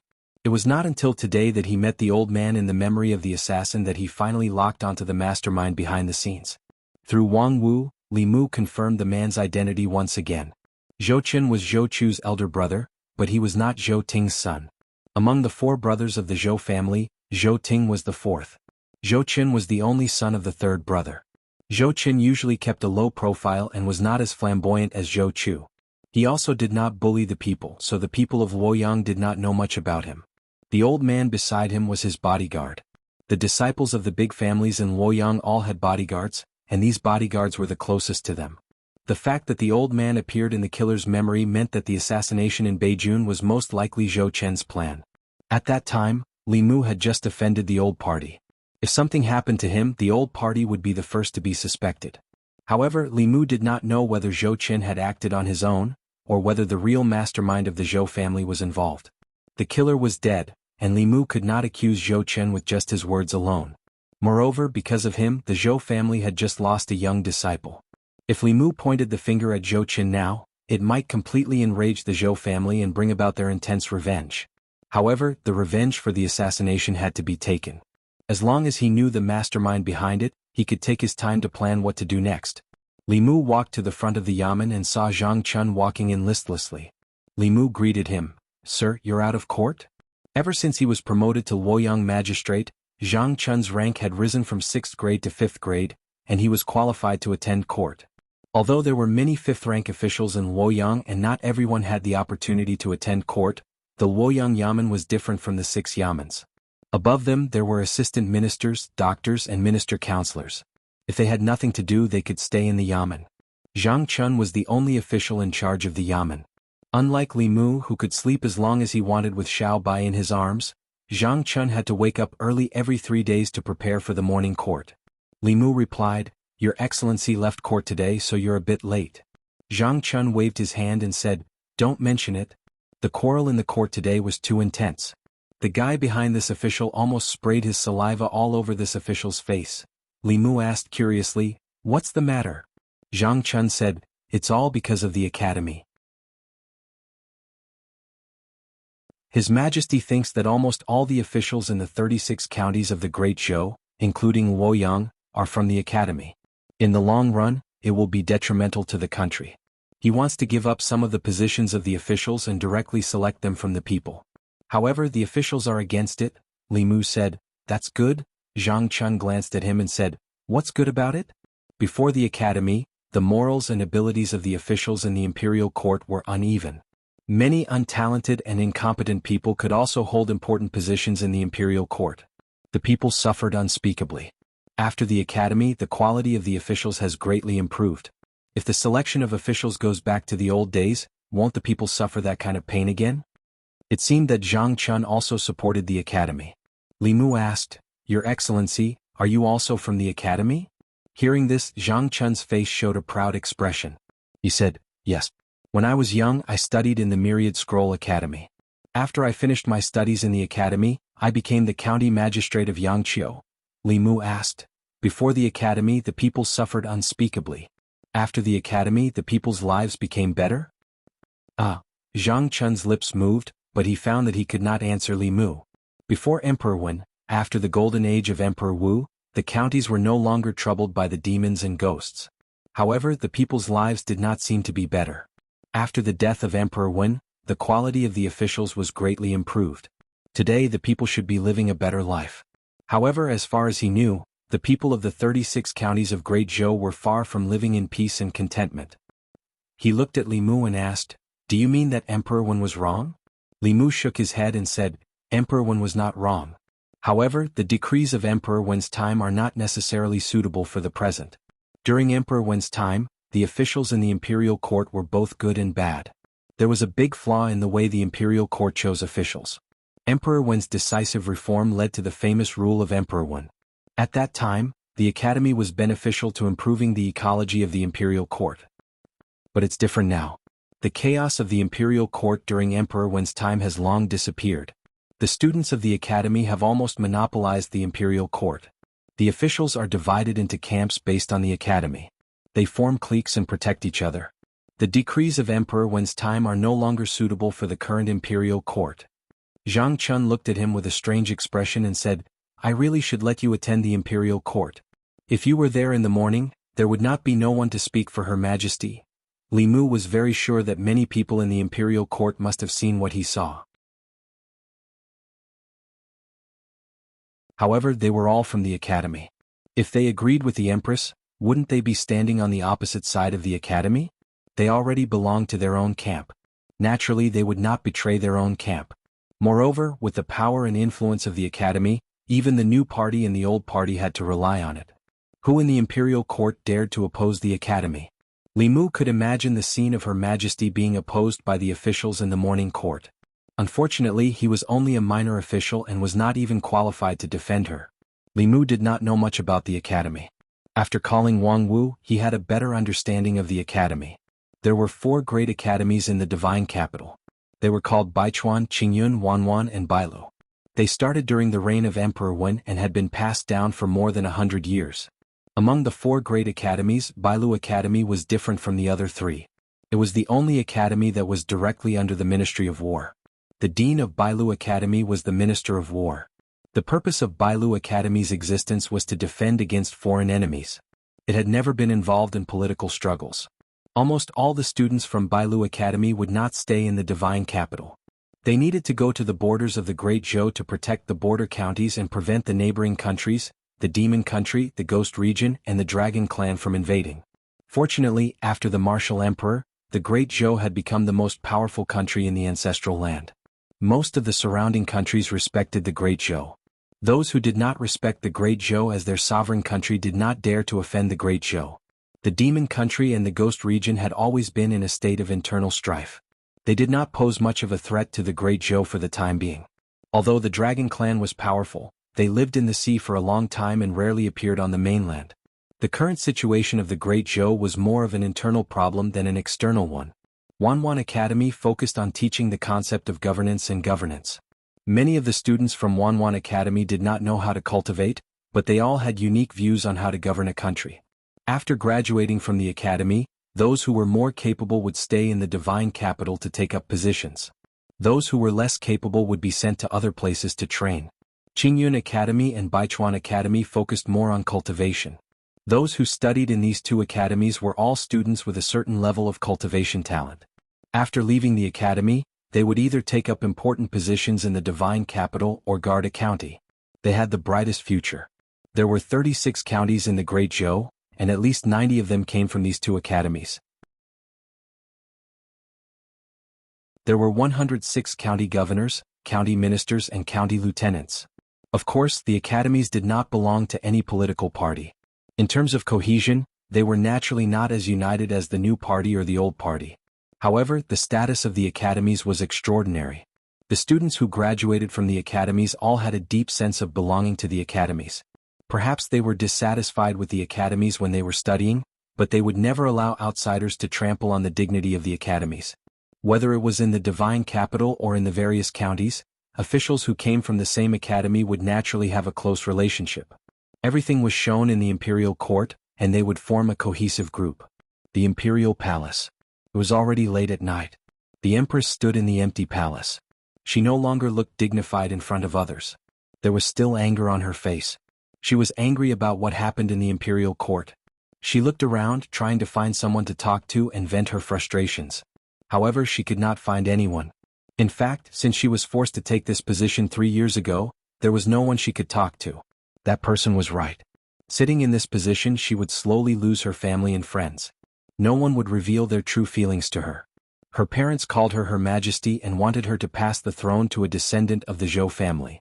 Her former friends only had respect and fear for her now. She had gotten everything that others wanted, but she had lost everything that she wanted. She walked out of the palace and looked up at the sky. Suddenly, she thought of someone. The Li residence. Li Mu was sleeping soundly with Xiao Bai in his arms. Suddenly, white mist filled his vision. A familiar figure appeared in front of him. Li Mu had not seen his other personality for a long time. When he saw her again, he felt a sense of familiarity. He waved at her and said, "Long time no see." Although the interaction between the two personalities was not very pleasant in the beginning, she did not appear every day. She also did not torture Li Mu every time she appeared. Li Mu was not as afraid of her as he was in the beginning. The beautiful woman's expression was a little ugly. She did not pay attention to Li Mu. Li Mu's heart skipped a beat. He wondered if she was on her period. Would her inner demons be on their period? In order to prevent her from venting her anger on him, Li Mu prepared to slip away. The next moment, the scenery in front of him changed. The two of them appeared at the peak of a mountain. There was a pavilion at the peak of the mountain. At this moment, the two of them were sitting in the pavilion. There were a few exquisite dishes in front of them. The aroma of the dishes made Li Mu swallow a mouthful of saliva. He complained in his heart. Whose dream was this? Why was her control of the dream more skillful than his? The surrounding scenery was so real. Li Mu could hear the birds, smell the fragrance of flowers, and even feel the mountain breeze blowing on his face. The few dishes in front of him were so delicious that Li Mu began to wonder whether this was a dream or reality. Legend has it that the powerhouses of the upper realm can use a kind of dream transference ability. They can use their consciousness to invade other people's dreams and freely weave the content of the dream. The person who was transferred by the dream would not be able to distinguish between the dream and reality. They would even be trapped in it forever. Li Mu looked around and could not help but sigh. The legendary dream transference technique was just like this, right? Li Mu looked at the woman opposite him and asked, "Are you in a bad mood?" The woman did not answer, but the answer was written on her face. Li Mu did not know why a heart demon would be in a bad mood. He poured a cup of wine for the two of them and said, "Since you are in a bad mood, I will accompany you to drink a few cups." He gulped down the wine in his cup and sighed softly. The woman looked at him and asked, "What are you sighing for?" There was nothing to hide from his other self. Li Mu said leisurely, "Unfortunately, I am not Lord Zhang. Otherwise, in today's morning court, I would not have let His Majesty face the officials alone." The woman raised her eyebrows, looked at Li Mu and said, "What's so good about that woman? She is just a rebel who seized power and stole the country. Is it worth it for you to protect her like this?" Bang! Li Mu slammed the wine cup on the stone table, stood up abruptly and said impolitely, "If you disrespect His Majesty again, I will go back. You can drink this wine alone." The mouth of the person who received it was soft. After receiving so many benefits from the Empress, Li Mu could not protect her in the court. If he could not even protect her in the dream, then the next time he received benefits from the Empress, his conscience would not be at ease. The woman did not expect that this sentence would anger Li Mu. Her gaze swept over him and she lowered her head and said, "Well, I will not speak ill of her. Sit down."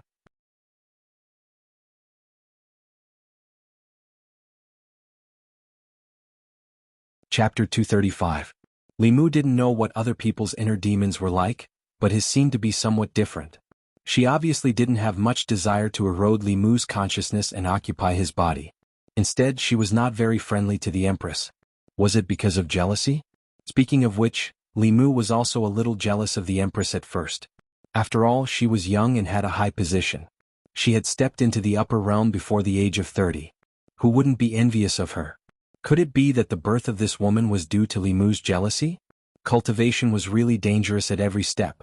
Even a small emotion in the heart could be infinitely magnified. The inner demons had no substance. If he wanted to overcome or eliminate them, he had to rely on his inner cultivation. The beautiful woman took a sip of wine and asked, "You have never met her, why are you so protective of her?"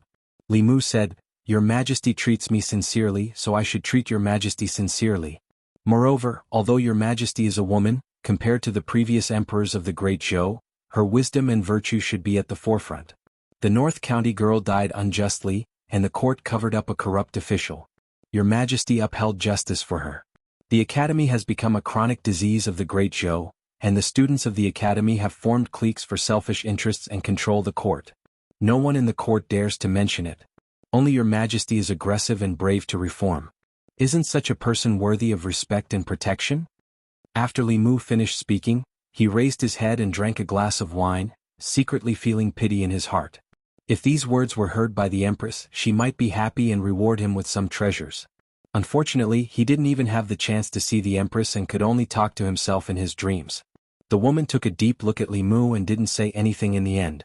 She drank alone. Although Li Mu was curious, he didn't ask much. A personality with self-consciousness, to some extent, was a completely different person. They had their own fantasy life and identity. Li Mu had seen a movie before in which the protagonist had 10 personalities with different identities. Their gender, age, and identity were different, and between the different personalities they would kill each other. Judging from the current situation, Li Mu and his other self were getting along quite well. Even if she wanted to harm Li Mu could still exit the dream at any time. She didn't seem to have such thoughts either. When he woke up from his dream, Li Mu was still reminiscing about the delicious food in his dream. Unfortunately, a dream was still a dream. When he woke up, he couldn't recall the taste of those delicacies. After washing up and eating breakfast, he went to the yamen with Xiao Bai. Li Mu was about to go out on patrol when he saw Mr. Mei and 2 other people outside the government office. Li Mu stepped forward and asked, "Sister Mei, what's the matter?" Mr. Mei said, "Jiangyin County offered a batch of tribute pears yesterday. His Majesty asked me to give you a box." Li Mu was a little flattered. Although it was just a box of pears, it represented His Majesty the Empress's intentions. It meant that she would think of him for such a small matter. During the transportation of this kind of tribute, Fulu would be stuck on the box. Even if it was transported to Shindu, it would be no different from freshly picked ones. Li Mu took one for himself and gave one to Xiao Bai. He took a bite of the tribute pear and found that the pear skin was thin, juicy, and sweet. It was worthy of being chosen as a tribute pear. Mr. May said, "If there's nothing else, I'll go back to the palace first." Wait. Li Mu suddenly stopped her and asked, "Sister May, what should I do if I encounter an inner demon in the process of cultivation?" Li Mu knew very little about inner demons. Even Thousand Illusions Shanren was not omniscient. Faced with this kind of thing that he had never encountered in his cultivation, Li Mu did not know how to deal with it for a moment. Although Mr. May's cultivation was not as high as Thousand Illusions Shanren's, she was by the Empress's side and must have seen many things. Perhaps she could explain to Li Mu. "Inner demon?" Mr. May frowned and asked, "You encountered an inner demon?" Li Mu nodded. Mr. May continued to ask, "What kind of inner demon?" Li Mu described, "Sometimes I dream of a woman." Mr. May glanced at him. "Isn't it normal to dream of a woman?" Li Mu explained, "It's not what you think. It's a strange woman. I've dreamed of her more than once. She seems to have independent thoughts and can even control my dreams. More than once, independent thoughts." Mr. May frowned and asked, "Can she control your body?" Li Mu shook his head and said, "That won't happen." "That's strange." Mr. May said in surprise, "Once an inner demon of this level appears, it will definitely fight for control of the body. If it wins, it will completely control the original body. If it loses, its consciousness will be destroyed. It's very rare for two consciousnesses to coexist." Li Mu asked, "In other words, it's possible for such a situation to exist?" Mr. May nodded and said, "As far as I know, there are very few people who have more than two consciousnesses coexisting in their bodies. Most of the time his body is dominated by the main consciousness, but when he encounters a life and death crisis, the other consciousness will awaken. This kind of second consciousness can sometimes be more terrifying than the main consciousness." Li Mu felt that he was in this situation as Mr. May said. In his dreams, the woman could turn the tables and easily beat Li Mu. Her strength was very terrifying.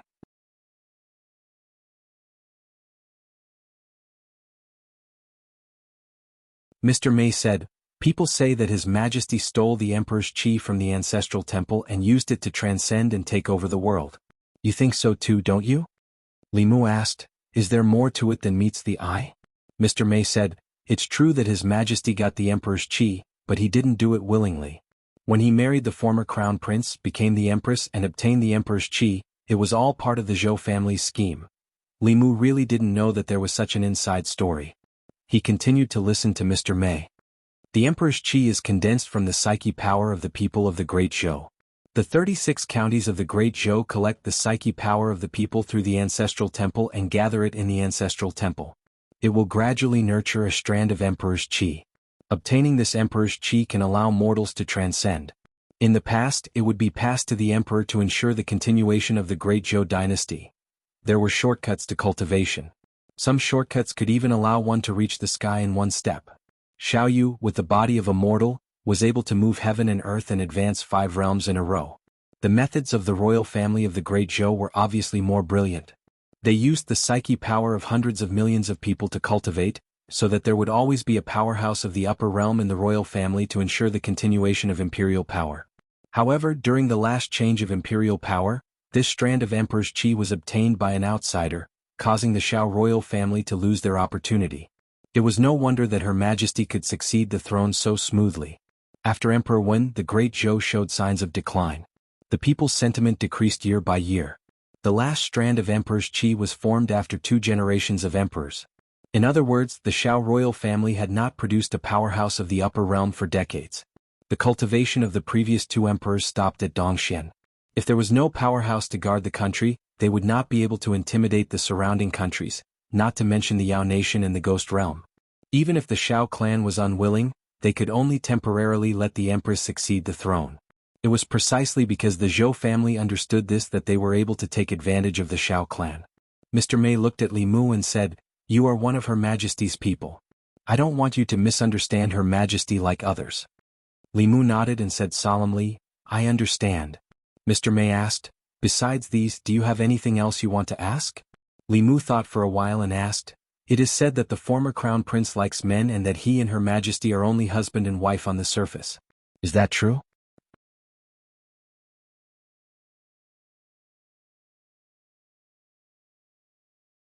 Chapter 236. Bang. As soon as Li Mu finished speaking, Mr. Mei hit him on the head. Mr. Mei glared at him and said, "Didn't I tell you not to criticize Her Majesty? If other internal guards heard you, you would be hung up and beaten." Li Mu rubbed his head and said, "Isn't it right in front of you?" Mr. Mei snorted and said, "Not even in front of me." Li Mu shook his head and said, Okay, I won't ask any more." Gossiping was human nature. The higher a person's status was, the more people would gossip about them. Not only Li Mu, but many people in Luoyang were gossiping about this. "Okay, I've delivered Her Majesty's reward. I'm going back to the palace." Mr. Mei looked at him angrily and said, "Her Majesty is as pure as ice and as pure as jade. Don't talk about her behind her back. Not only can you not talk about her, but you can't let others talk about her either." Li Mu stood up straight and said seriously, "Yes, Your Majesty." He called her sister Mei all the time, and it was not in vain. In the end, she answered Li Mu indirectly to satisfy his gossiping. A pure as ice and as pure as jade solved Li Mu's doubts. The fire of gossip was extinguished. Li Mu saw Zhang Chun standing at the door of the side hall and asked, "Sir, do you want to eat a pear? This pear is very sweet. It's the tribute pear given by Her Majesty." Zhang Chun walked out and asked, "What did you do? Why did Her Majesty suddenly reward you?" Li Mu said, "Nothing. Maybe there are too many tribute pears in Jiangyin County and Her Majesty can't finish them all." Hearing this, Zhang Chun looked at Li Mu and wanted to spit at him. Even if Her Majesty could not finish the tribute pears and wanted to reward the officials, there was no reason for her to skip over him, the magistrate of Luoyang, and reward the arrester of Luoyang. Moreover, Her Majesty rewarding a house and a box of pears were two completely different things.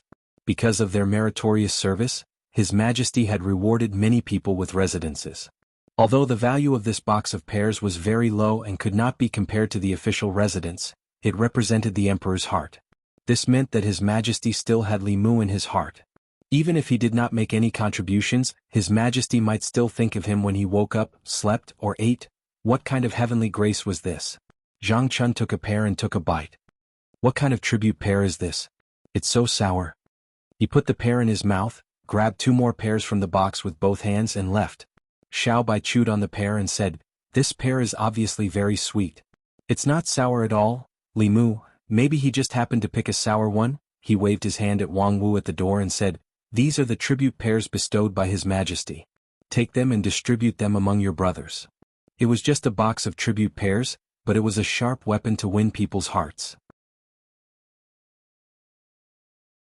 Taking advantage of this opportunity, he could win over a wave of people's hearts for himself and Her Majesty. Mr. Mei was right. Many people criticized the process of the Empress seizing the throne. Even most of the officials in Great Zhou did not like to see a woman become the Empress. Li Mu said to the people who had been summoned by Wang Wu, "After eating, go out and patrol. If you find any illegal behavior that you can't handle, come to me." The constables each took a pear and said to Li Mu, "Thank you, boss." Li Mu waved his hand. "This is a reward from Her Majesty. If you want to thank someone, thank Her Majesty." Imperial Palace. Chengal Hall. In the void of the hall, there was a picture quietly flowing. The young female official snorted and said, "This person is rude to Her Majesty again. Why don't we take him to the internal guards and teach him a good lesson?" Mr. Mei came in from outside the hall. Seeing the scene of the Luoyang government and hearing the young female official's words, he already realized what had happened. He said, "Your Majesty, although Li Mu's words are a bit presumptuous, he is absolutely loyal to Your Majesty. He always protects Your Majesty and thinks that Your Majesty." The young female official said with a cold face, "If we don't teach him a good lesson this time, who knows what other offensive words he will say to Your Majesty in the future." The Empress looked calm as if she was not angry at all. She just said, "Mei Wei, send him another box of tribute pears tomorrow." Mr. Mei bowed and said, "Yes, Your Majesty." The young female official said angrily, "Your Majesty. Your Majesty will leave first." Mr. Mei took her hand and pulled her out of the hall.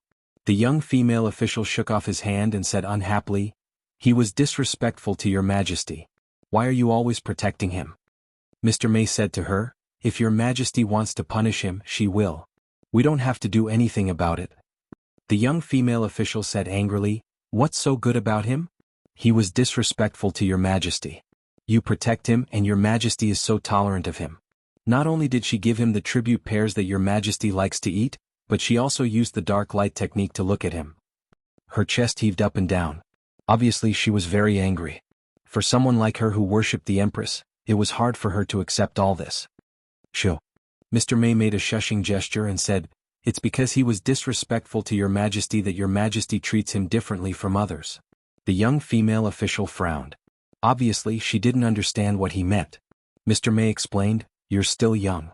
There are some things that you don't understand. It's lonely at the top. When your Majesty is in that position, everyone, including us, respects and fears her. After a long time your Majesty will get tired. Sometimes what she needs is someone who disrespects her." The young female official said, "What kind of twisted logic is that?" Mr. May shook his head and said, "Your Majesty didn't want to be in this position. She's much lonelier than we thought. In front of us she only shows one side, but in fact the side that she hides is the real her." Li Mu walked out of the government office. He looked up at the sky and scratched his head in confusion. Since just now, he had a strange feeling that someone was spying on him in the dark. This feeling came and went. Li Mu searched for a long time but he couldn't find the source. In this situation either he had an illusion, or the spying person's cultivation was much higher than his and used a high-level magic like the art of mystic light. The latter was unlikely. Li Mu had the jade pendant given to him by the Empress. It could isolate heaven's secrets, block the calculations of transcendent cultivators, and also block the art of mystic light. After leaving the government office, this feeling disappeared completely. He patrolled the government office with Xiao Bai. At night, when he was sitting cross-legged on the bed to cultivate, sleepiness suddenly attacked him. Li Mu had experienced this feeling of sleepiness for no reason several times. He already knew what would happen next. Sure enough, after a mist appeared in front of him, the woman's figure appeared in front of Li Mu. She stretched out her hands and a whip appeared in her hands.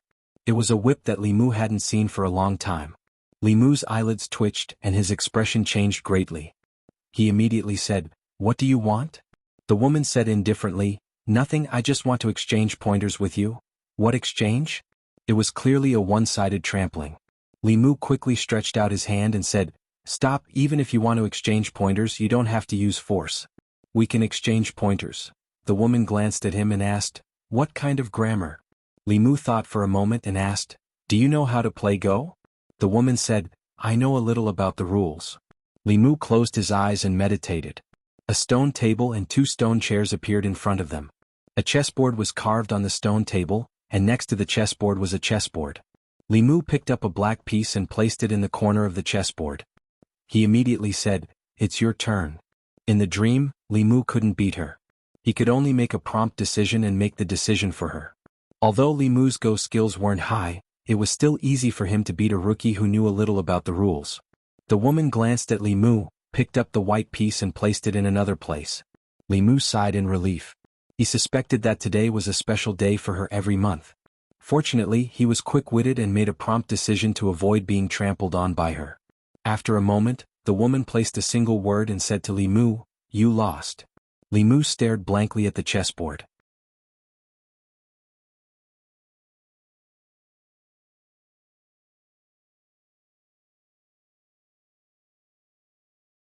Chapter 237. During breakfast, Xiao Bai saw Li Mu's tired face and asked, "Savior, did you not sleep well last night?" Li Mu said listlessly, "I'm fine. I just had a nightmare last night." A woman's heart was like a needle at the bottom of the ocean, even if it was a woman he imagined. Li Mu did not know how he had offended her. She was fine last night, but then she turned hostile again and tormented Li Mu for most of the night. If it was just a night without sleep, it was nothing to Li Mu now.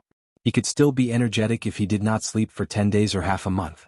However, excessive mental exhaustion in the dream would also affect reality. Last night, he had fought more than 300 rounds with the inner demon. He had even mastered the use of the mantra a lot. Although he was a little mentally exhausted, he had gained a lot. After breakfast, he returned to the yamen with Xiao Bai. Li Mu learned from Wang Wu that the Empress had sent another box of tribute pears early in the morning. Li Mu was a little confused. How did the Empress know that he liked pears?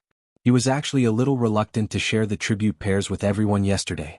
He did not need to share this box of pears with them. He and Xiao Bai would take it home to eat at night. After that, he returned to his room, changed into his official uniform, and went out to patrol while collecting psychokinesis. Cultivation after the omnipotent realm was much harder than he had imagined. Li Qing did not take long to advance from the omnipotent realm to the omnipotent realm. Although her talent was not as good as Li Mu's, she had already built a solid foundation after more than 10 years of accumulation. Li Mu adjusted his train of thought.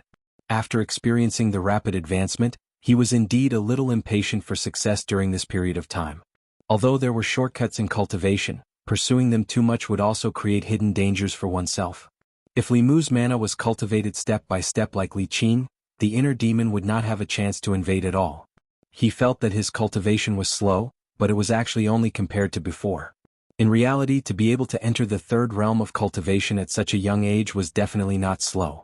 Moreover, he had not been cultivating for long. Most cultivators would cultivate their entire lives and only reach the omnipotent realm. Li Mu originally wanted Xiao Bai to stay in the yamen to cultivate, but she had to follow Li Mu on patrol. Li Mu did not know whether she simply wanted to stick to him or to be Lu Hanyan's spy. She wanted to follow Li Mu and keep an eye on him so that he did not flirt with other women. Li Mu had always been strictly abiding by Lu Hanyan's promise. In the 2 months in the Immortals' capital, apart from Xiao, Mr. Mei do not count. Although plum blossoms were flowers, Mr. Mei did not count. If she were a few years older, she would be old enough to be Li Mu's mother. After leaving the yamen, Li Mu walked along the main street, patrolling the area. The Immortals' capital was divided into districts called markets by the crisscrossing streets. So far, Li Mu had only been to less than 30% of the markets. There was no strict distinction between markets. Each market was both a residential area and a commercial area. In a market, residential, living, and entertainment functions were available. It could satisfy the daily needs of most people. These markets had different functions. Most of them were for the common people to live in, while the rest had their own functions. For example, the South Court and North Court, which occupied more than 10 markets, were for the rich and powerful. They were close to the palace and had the best location. The scenery was beautiful and the environment was quiet. There were also some high-end markets that were for the entertainment of the rich and powerful. Ordinary people could not afford them. Some high-end brothels, music halls, dance halls, and restaurants would only appear in these markets. Different from other markets, the brothels here wouldn't have brothels and girls standing at the entrance to solicit customers. When the customers entered, they wouldn't get straight to the point. They would usually talk about life and dreams first, which would take a longer time and cost more money. As for music halls and dance halls, they were places where the cultured gathered. In the Immortals' capital, those who were qualified to be cultured were the rich. Li Mu heard this from Wang Wu. It was said that in some brothels, besides human women, there were also demons and ghosts. As long as one had enough money, they could satisfy all kinds of people's hobbies. The Immortals' capital was not a one-sided place. To some people it was hell, but to others it was heaven. The peaceful market that Li Mu and Xiao Bai were in was a high-end market that gathered brothels, music halls, dance halls, and restaurants. There were not many ordinary people on the streets. There was an endless stream of carriages passing by. Those who passed by were either the rich and powerful or the young officials. The constables of the Immortals' capital liked this kind of market very much. This was because those who came in and out of these markets were all people of status. Many of them thought that they were cultured. This made these markets more orderly. There were very few cases, so there was no need to pay too much attention to them. Since he could not obtain more psyche power here, Li Mu still wanted to take root among the ordinary people. Just as he was about to leave with Xiao Bai, he heard a melodious tune. Li Mu stopped and stood on the street, listening carefully. This was not the first time Li Mu had heard this tune. When he was in the northern region, Lu Hanyan often played it for him. When he heard this tune, Li Mu began to miss her. Xiao Bai hugged her sword and listened for a while. She said, "Sister Lu played this tune before." Li Mu looked in the direction of the music. His gaze finally stopped in front of a music hall called Great Music Hall. Li Mu had heard this name many times from Lu Hanyan. When she was young, she was sold to a music hall by her parents. The name of the music hall was Great Music Hall. That was where she and Wan grew up. They had lived there for more than 10 years. Standing in front of the Great Music Hall, Li Mu suddenly wanted to go in and see the place where they used to live. He walked into the music hall. A beautiful girl came up to him and asked, "Do you want to listen to music?" Li Mu asked, "How many great music halls are there in the Immortals' capital?" The girl was stunned for a moment. Then she said, "Only one." There was only one great music hall in the Immortals' capital. Li Mu and Xiao Bai could not be wrong. He smiled at the girl and said, "Let's listen to music." The girl smiled and asked, "Do you have a musician you like? Would you like a musician to play for you in the private room or in the hall with the other guests?" Li Mu's family owned a music hall. Naturally, he was not unfamiliar with the business model here. When they arrived at the music hall, the guests could listen to music in the hall according to the music hall's arrangement. They could also choose one or several musicians to play for them in the private room. Of course, the latter was more expensive. It usually cost dozens of taels of silver. Sitting in the hall and listening to music for 2 hours would cost at most a few taels of silver. An ordinary family's annual expenses were only 10 taels of silver. The expenses here were astronomical for ordinary people. Of course, to the rich people in the Immortals' capital, this was nothing. Li Mu certainly would not spend dozens of taels of silver to listen to a song. He decisively chose the latter. The girl smiled and said, "Please follow me." She led the two of them through a screen and into a hall. The music hall would arrange a fixed number of songs every day and charge according to the seats. The closer to the musicians, the more expensive the seats were. The seats in the back corner were the cheapest. Li Mu and Xiao Bai chose a seat in the middle. They ordered a pot of tea and a stack of pastries and preserved fruits. They sat in their seats and waited quietly. There were not many guests in the hall. There were only about a dozen of them. They all had extraordinary auras. Li Mu did not know any of them. He only knew a few of the children of the officials in the Immortals' capital. He did not know most of them. After all, many officials were very strict with their children. They would not let them run amok in the Immortals' capital. Li Mu naturally did not have the chance to know them. He looked at the stage in front of him. Not long ago, Lu Hanyan should have been there. He worked hard every day to save enough money for her freedom.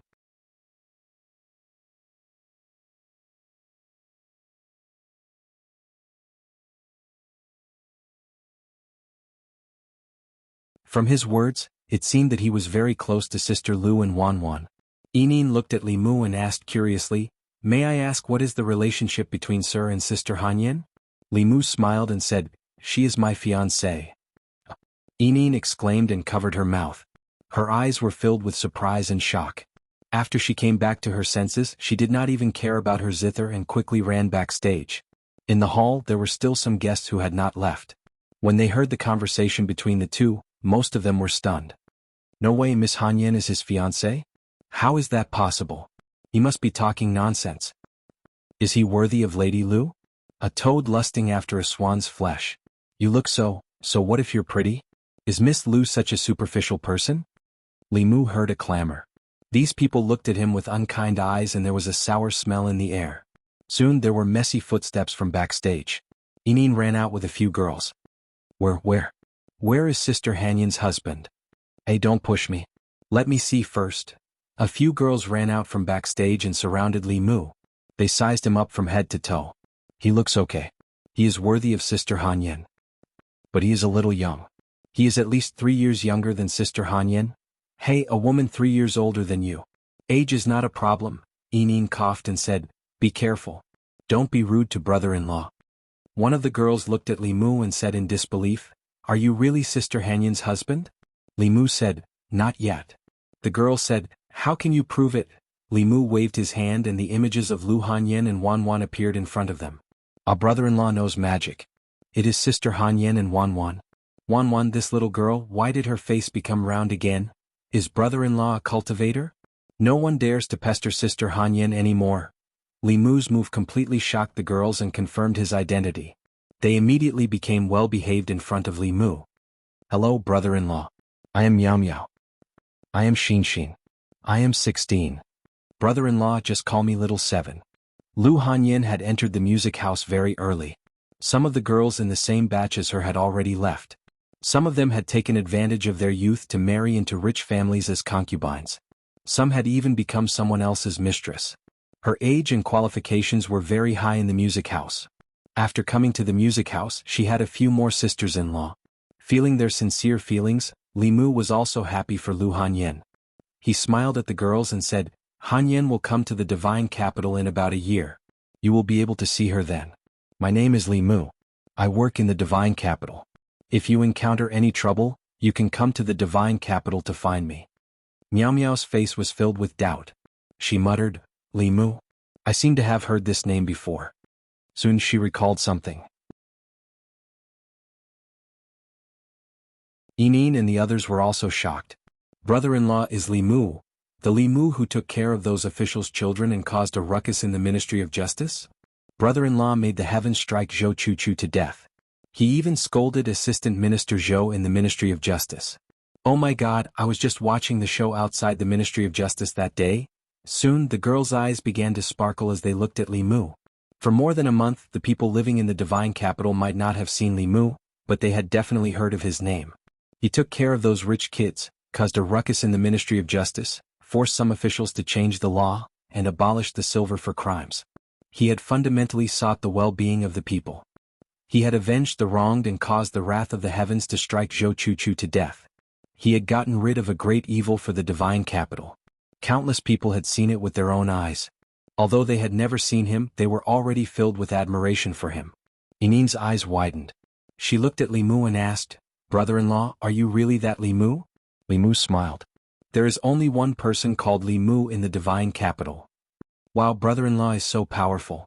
Let's see who dares to pester and bully us in the future." Little 7 and 16 were the youngest. They were only 16 or 17 years old.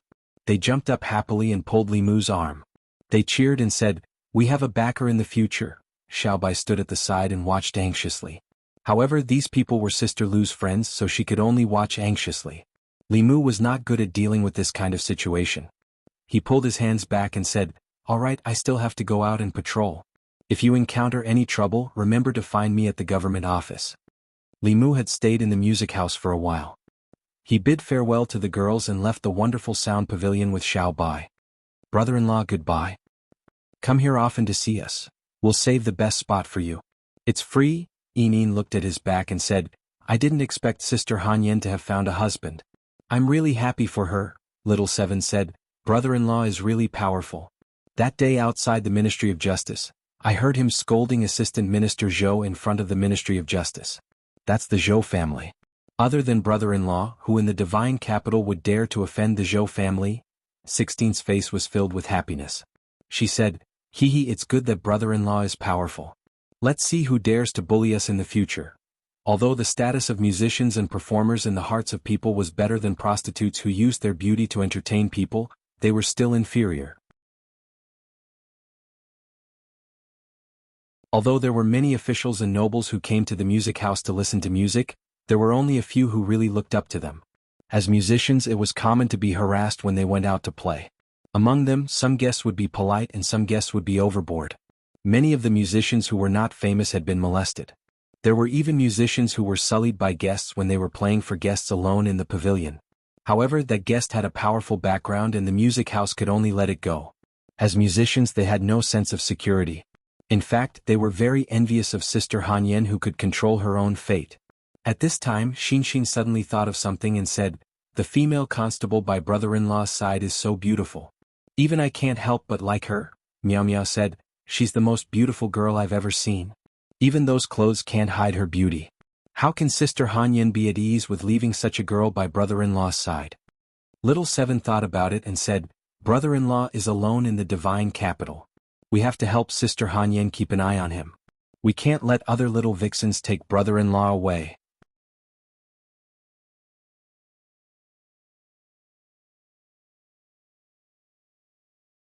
Chapter 238. Ever since he lost to Li Mu in a game of chess, the woman in his dream flew into a rage out of humiliation and ravaged him. She had not appeared for several days. Her time of appearance was very irregular, and her emotions were also very complicated and changeable. Sometimes she was calm and sometimes she was manic. This caused Li Mu to be alarmed even before he slept. However, this woman was not as scary as the description of the inner demon in the book. Even though Li Mu could not defeat her in his dream, his mastery of various Dao techniques and supernatural powers was becoming more and more refined. Mantras and abhijna could be improved gradually through daily practice. However, there was a limit to this improvement. When fighting with others, the situation could change in an instant. No matter how skilled one was in daily practice, it was inevitable that one would be flustered in a real battle. Actual combat was the best way to improve one's strength. However, actual combat meant danger. In reality, when one was fighting with one's life, all of one's previous efforts would be for naught if they failed once. In the past, Li Mu had Suhi to teach him moves. Now that they were separated, Li Mu also lost an opponent who could train him. Until he met the woman in his dream. Dreams were illusory. No matter what happened in the dream, it would not affect reality. However, experience in fights of magical powers was really accumulating. He could completely use the inner demon as his own whetstone to help him increase his experience in fighting enemies. After thinking this through, Li Mu looked forward to her appearance. Unfortunately, his inner demon was different. Whether it appeared or not was completely a probability event. There was no rule to speak of. In the morning, he and Xiaobai patrolled more than a dozen markets and only mediated a few neighborhood disputes. The two of them ate outside. When they passed by the great music lane, they came in and sat for a while. Lu Hanyan's former sisters were very enthusiastic about Li Mu. Xiaobai looked at them nervously. Is Sister Hanyan still like before, only eating a little every day? Wanwan must have gained weight, right? Sister Hanyan said that she would open her own music lane in the future. Did she open it in the end? The few of them surrounded Li Mu and asked all sorts of questions about Lu Hanyan. Li Mu answered them one by one. Yining said with some envy, I really envy Sister Hanyan. She is finally living the life she wants. Li Mu, if you want, that's fine too. Chimey shook its head and said, after Sister Hanyan redeemed herself and left, the business was greatly affected. If we redeem ourselves now, it won't be so easy. The owner won't let us go so easily.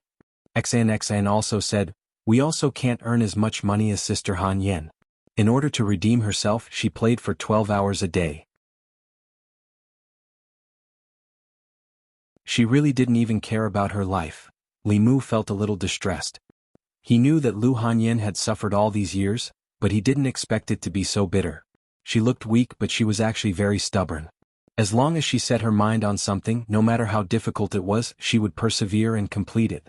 And once she made a decision, very few people could make her change her mind. After a while, two figures came down from upstairs. The two girls said happily, we are going to play together later. Brother-in-law, do you want to stay and watch? Li Mu, no, I still have work to do. I will leave in a while. The two girls revealed a disappointed expression. Li Mu noticed that Little Seven's forehead was bruised. He asked, what happened to your forehead? Little Seven lowered her head and shook it. It's fine. Chimey and XNXIN's lips trembled, but they didn't say anything in the end. Li Mu sensed that something was amiss and asked, what happened? The girls lowered their heads and didn't say anything. Only the youngest, 16, said angrily, it's all because of that Jiangzhe.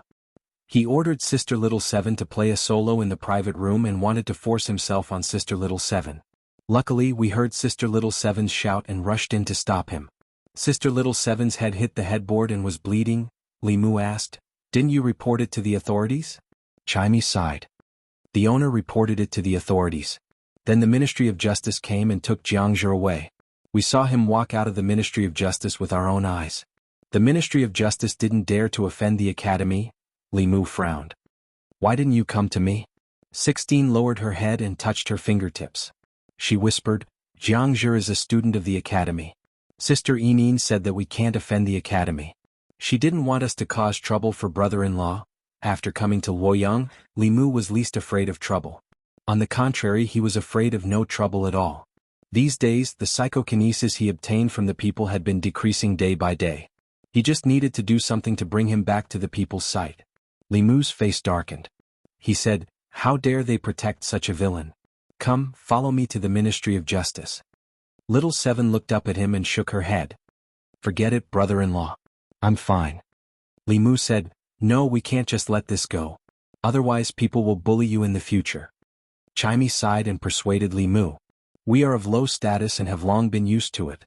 The Luoyang now is not the Luoyang of the past. They won't dare to go too far. Li Mu shook his head. If I don't do anything while you are bullied, how am I going to explain it to Sister Lu? Don't be afraid. It's just the Ministry of Justice. With me here, justice will be served. Little Seven said, brother-in-law, Li Mu asked, don't you trust me?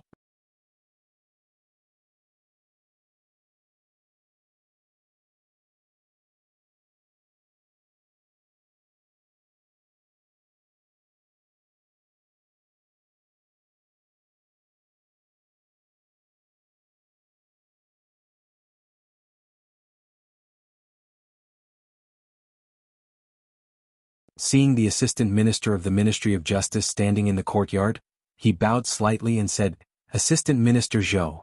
Zhou Zhong asked, how was it? The director of the Ministry of Justice let out a long sigh and said, I understand now. Arrestor Lee is a person who can be persuaded by reason but not cowed by force. If you were to be tough with him, he would be tougher than you. Moreover, he is not afraid of anyone. Fortunately, he is not in the Ministry of Justice. Otherwise, the Ministry of Justice would be in chaos because of him. Zhou Zhong said, I'm asking you, what do you think of Li Mu as a person? The director of the Ministry of Justice thought for a while and said, I used to think that he was arrogant and annoying. Now I think he is actually quite amazing. The things that he does are things that others don't dare to do. Zhou Zhong smiled and walked into the yamen with his hands behind his back. The director of the Ministry of Justice followed behind him and said, the case of the Great Music Workshop is just a small case. However, something big happened in Danyang County. The county magistrate of Ani County under Danyang County suddenly died in his home. After the investigation, the Danyang County government found out that he was assassinated. Assassinated? Zhou Zhong raised his eyebrows and asked, what about the county magistrate of Ani? The director of the Ministry of Justice shook his head and said, I don't know. Sir, you suspect that he is a heartless official who oppresses the people. This caused the righteous people to be dissatisfied and thus caused the death of his life? Zhou Zhong nodded and said, it's hard to say whether it's true or not. First, send someone to the Ministry of Personnel to get the resume of the county magistrate of Ani. On the streets of Luoyang, Xiaoqi lowered his head and pinched the corner of his clothes. He whispered, brother-in-law, you won't blame me, right? Li Mu sighed and said, I know that you are doing this for my own good. However, this will only encourage the unhealthy trend in Luoyang. Yinin advised Li Mu, brother-in-law, you have just arrived in Luoyang not long ago. You don't know how important the academy is in Luoyang and the Great Zhou. For generations, all the officials in the imperial court came from the academy. The people also respect and trust the academy. If you offend the academy, they can easily ruin your future. Xiaoqi and Yinin were all thinking for him. Li Mu could not reprimand them. After sending them back to the Great Music Bar, he returned to the government office with Xiao Bai. In the Great Music Lane, the middle-aged woman pointed at their heads and scolded angrily, how powerful do you think my background is? Is the Ministry of Justice a place where you can mess around? Every single one of you has no conscience. Will you only stop after I close my shop and send me to prison?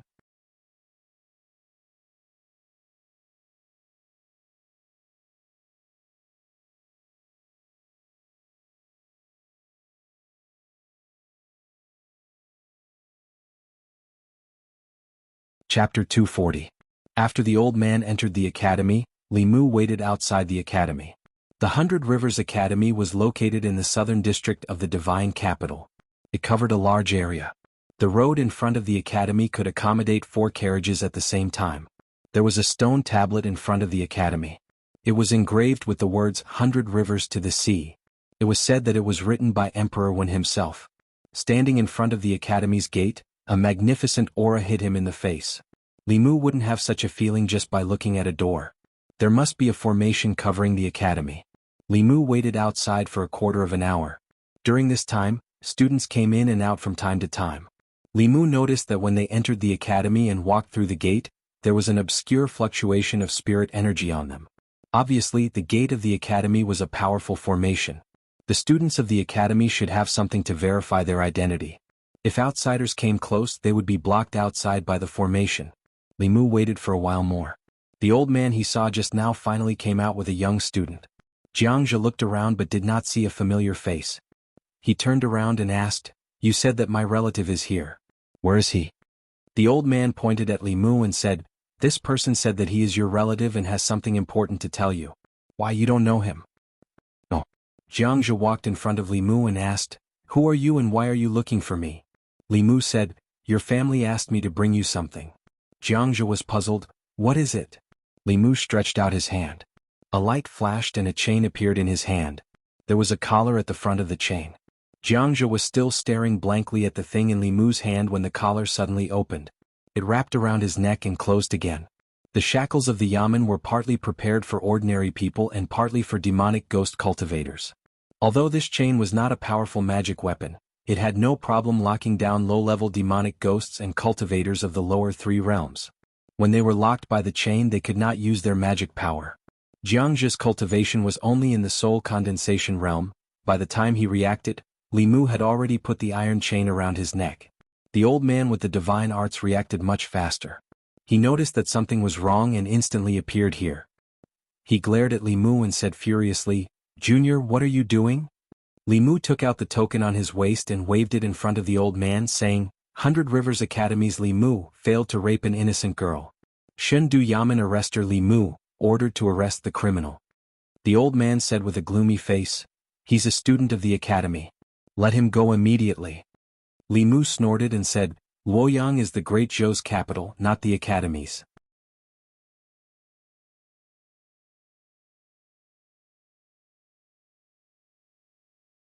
The person caught by Constable Li can't be wrong. He provoked the old faction and killed Director Zhou.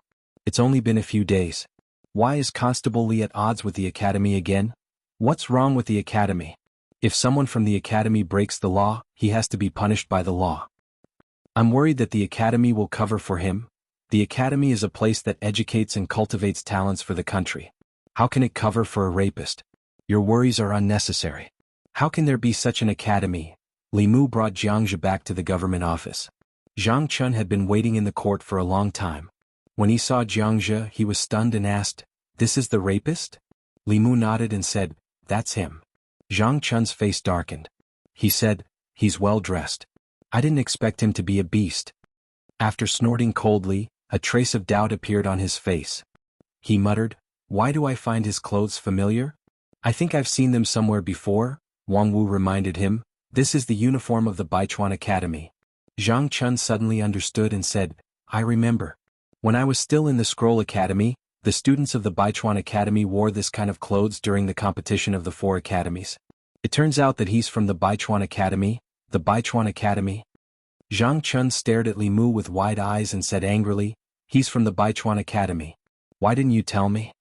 Li Mu said innocently, "Your Excellency didn't ask." Zhang Chun was speechless for a moment. He asked the dignitaries, the old party and the new party, but he didn't mention the academy. It was not that he didn't think of it, but he thought that even if Li Mu was bold, he should know the status of the academy in the hearts of the officials and the people. Even His Majesty had to respect the academy.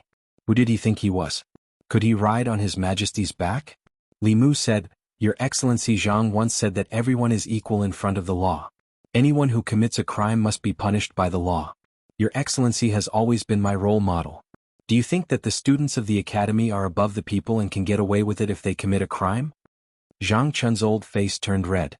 He coughed softly and said, "Of course I didn't mean that, but you should at least tell me in advance so that I can be mentally prepared."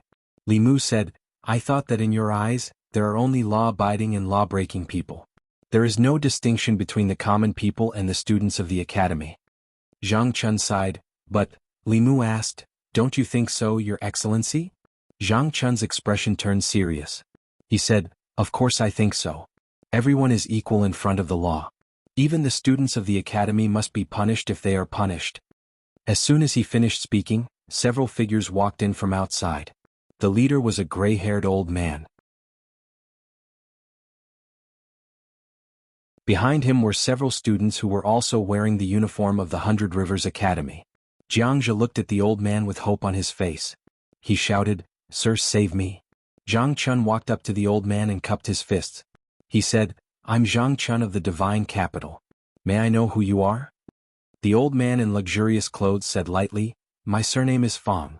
I'm an instructor of the 100 Rivers Academy."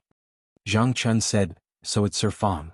I've heard so much about you." The old man in luxurious clothes went straight to the point. "May I know what crime my student has committed for you to detain him in the yamen, Sir Zhang?" Zhang Chun said, "This person attempted to rape a woman. Although he failed, he must be punished by the law." The old man in luxurious clothes said, "Jiang Zhe is a student of the academy. The academy will punish him for his mistake. There's no need for the yamen to do it." Zhang Chun shook his head. He didn't make a mistake. He broke the law. The old man in luxurious clothes asked, "May I ask if he ever succeeded in raping a woman?" Zhang Chun shook his head. "No." The old man in luxurious clothes said, "If that's the case, how can you say he broke the law?" Zhang Chun didn't explain this time, so the old man thought that he had nothing to say. He grabbed the iron chain around Jiang Zhe's neck and pulled with force. The iron chain was torn apart by him. He glanced at Jiang Zhe and said coldly, "You disgraceful thing. Scram back to the academy immediately and accept your punishment. Jiang Zhe shuddered and quickly stood in the midst of the students. The old man glanced at Zhang Chun and said, "Sorry to disturb you." With that said, he led the group away from the yamen. From beginning to end, Li Mu did not stop them. With his understanding of Zhang Chun, it was hard to say if Jiang Zhe had not entered the yamen. Once he entered, it would not be easy for him to leave. Even if he left now, he would have to return sooner or later. This is too much. As soon as the old man left, Zhang Chun pointed at the door and shouted, "How dare they barge into the yamen and kidnap a criminal in broad daylight? Do they have no respect for the law? Does His Majesty even exist? I'll write a memorial to His Majesty."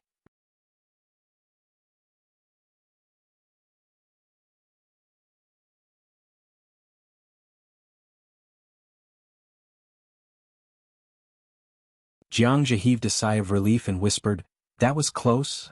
A student beside him smiled at him and said, "Didn't you do this kind of thing smoothly before? How come you almost fell into the gutter this time?" Jiang Zhe said hatefully, "It was fine this time. I even went to the Ministry of Justice and still came back. It's all that damned constable's fault. He almost ruined my future. This debt, I'll settle it sooner or later," the student said. "It's just a constable. When you leave the academy next year and get a good position in the divine capital, there will be plenty of ways to kill him." Crepe Myrtle Hall. There wasn't anything important to discuss in today's morning court. After the 6 assistant ministers reported their work, the young female official walked out from behind the curtain and said, "If there is nothing else, then today's morning court will end here." The officials put away their tablets and were about to leave when a voice suddenly came from the back of the hall. "Your Majesty, this official has a memorial." Everyone couldn't help but look at the back.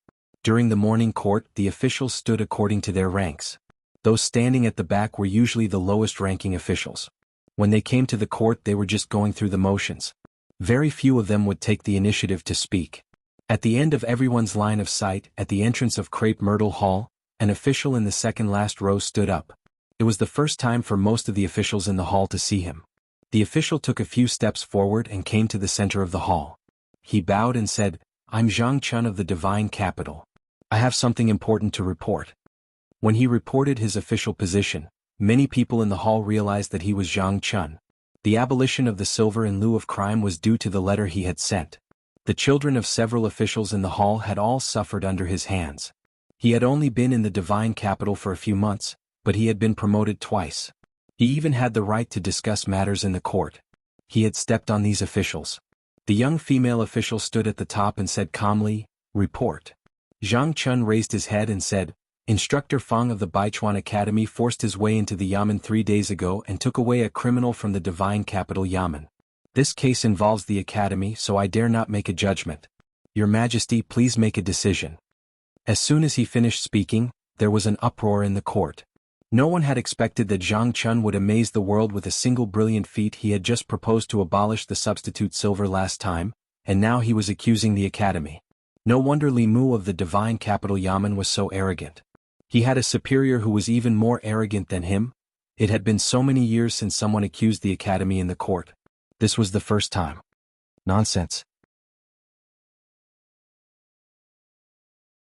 As soon as Zhang Chun finished speaking, an old man wearing a crown stepped forward and said coldly, "I'm an instructor of the Baichuan Academy. How could I do such a thing?" Behind the curtain, a dignified voice said, "Vice President Chen, why do you have to jump to conclusions so early? Whether it's true or not, won't it be clear when Instructor Fang confronts the Divine Capital yamen?" Vice President Chen said in a low voice, "I'll go back to the academy and bring Instructor Fang to the palace to confront him." As soon as he finished speaking, he took a step forward and disappeared. Zhang Chun immediately said, "Your Majesty, please summon Arrestor Li Mu of the Divine Capital yamen to the palace. He's in charge of this case. He's more familiar with it than I am. He was there when Instructor Fang brought people into the yamen yesterday. He can testify for me." After a moment of silence, the person behind the curtain said, "Mei Wei, bring Li Mu to the palace." As soon as Mei Wei left, Vice President Chen's figure appeared again. At this time there was another person beside him. It was the old man in the luxurious robe. The old man bowed to the Empress first. "Your Majesty." The young female official said, "Instructor Fang, the Divine Capital yamen said that you brought people into the Divine Capital yamen 3 days ago and took away a prisoner. Is this true?" The old man in the luxurious robe glanced at Zhang Chun, and his expression changed slightly. He immediately said, I did take away a student from the divine capital Yamen, but that student didn't break the law. The divine capital Yamen ordered people to trick my student out of the academy and forcibly detain him in the Yamen. I heard that I went to the Yamen to rescue him. How can you say that I forced my way in? Zhang Chun sneered and said, Your student raped a woman. I ordered Arrestor Li to go to the academy to arrest him, but he was stopped by the academy. He had no choice but to use a trick to lure the criminal out. Later you forced your way into the Yamen and took him back to the academy.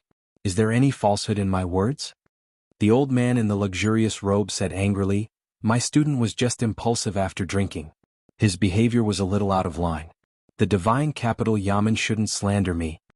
Zhang Chun asked, Instructor Fang, do you mean that I can only convict your student if he succeeded in his rape? The old man in the luxurious robe did not answer directly. He said, The students of the academy represent the honor of the academy and the future of the imperial court. If you arbitrarily convict them, where will the academy's face go? Zhang Chun said coldly, Is the face of the academy more important, or the dignity of the great Zhou's law more important? The old man in the luxurious robe tried to slander him, but Zhang Chun slandered him with an even bigger accusation. The two of them were at each other's throats in the palace. At this time, footsteps came from outside the palace again. Li Mu, accompanied by Mr. Mei, walked into the palace. This was the first time he came to the place where all the officials were gathered. His gaze swept across everyone's faces, and then he looked up impatiently. Li Mu had been friends with the Empress for a long time, but he had never seen her before. He did not know if she was tall or short, fat or thin, beautiful or ugly. Suddenly being summoned, Li Mu thought that he would be able to see her face. However, he did not expect that there was a curtain between the Empress and the officials. Li Mu stood there and could not see anything. It was not until Mr. Mei poked him that Li Mu came to his senses. He bowed and said, Divine Capital Yamen Constable Li Mu pays his respects to Her Majesty. No need for formalities. A dignified voice came from behind the curtain. Tell me the cause and effect of this case in detail. This dignified voice sounded very familiar to Li Mu, as if he had heard it somewhere before. He thought carefully but could not remember where he had heard it before. It was not until Mr. Mei poked him again that Li Mu came to his senses. He looked up and said, 3 days ago Jiangzhe, a student of the Baichuan Academy, was listening to music at the Great Music Lane. He was lustful toward a musician and wanted to rape her. The musician called for help and attracted other musicians, so Jiangzhe did not succeed. After learning about this case, I was ordered by Lord Zhang to go to the academy to arrest Jiangzhe. Because I could not enter the academy, I could only use a trick to lure Jiangzhe out and detain him in the capital Yamen. I did not expect that before the Yamen could detain him, he would be taken away by Instructor Fang. The old man in luxurious clothes said angrily, What do you mean by taken away? When I took Jiangzhe away, you did not stop me at all. Li Mu said, You are a strong man in the creation realm and you have helpers. All the constables in the capital Yamen and Lord Zhang were no match for you. How could we dare to stop you? We could only watch you take the criminal away. The chest of the old man in luxurious clothes rose and fell. He said, Didn't you say that if you did not succeed in raping a woman, it was not a crime? Zhang Chun shook his head and said, That was what you said. I did not say that. The old man in luxurious clothes said angrily, Why didn't you say that at that time? Zhang Chun shrugged and said, I told you that he had violated the law, but you did not believe me. You even destroyed the instruments of torture in the Yamen and insisted on taking him away. I was afraid that if I angered you, you would attack me. The old man in luxurious clothes opened his mouth but did not know what to say. He had been in the academy for decades and had never met such a person. This black-hearted official had clearly dug a hole for him to jump into.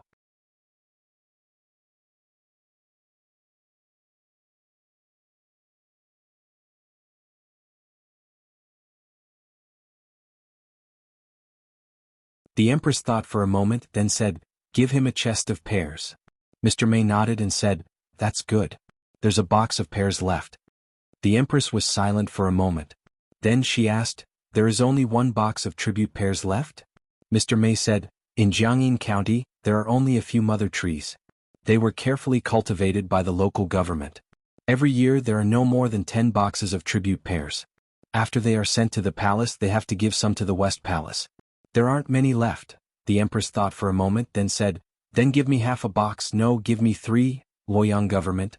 Zhang Chun looked at the 3 boxes of tribute pears sent from the palace. He bowed excitedly and said, "Thank you, Your Majesty." Mr. Mei said, "I hope that Mr. Zhang will continue to do his job diligently and honestly. Don't let Your Majesty down." Zhang Chun said solemnly, "I will remember." After sending off Mr. Mei, Zhang Chun picked up a tribute pear and took a bite. He said proudly, "This pear is so sweet." After leaving the palace, Li Mu went straight to the great music bar. The Ministry of Justice would definitely ask Xiao Qi and the others to investigate the case. He needed to tell them in advance so that they would not panic. When Little Seven heard this, she was clearly worried. She was only a lowly musician and had never experienced such a situation. Li Mu looked at her and comforted her. "Don't worry. I will go to the Ministry of Justice with you. You are the victim. They should be the ones worried." When Little Seven heard this, she finally relaxed. At the same time, in the Ministry of Justice, Vice President Chen said to the Minister of the Ministry of Justice, "This matter concerns the reputation of the Academy. I will leave it to you." The Minister of the Ministry of Justice hesitated for a moment and looked up at him. He said, "The behavior of the Academy students has nothing to do with the Academy. If it is handled impartially, the Academy will not be implicated. If the Ministry of Justice is biased, it will be disadvantageous to the Academy. Vice President Chen, you must think carefully." Vice President Chen frowned. He had just declared that Jiang Zhou was innocent in the court.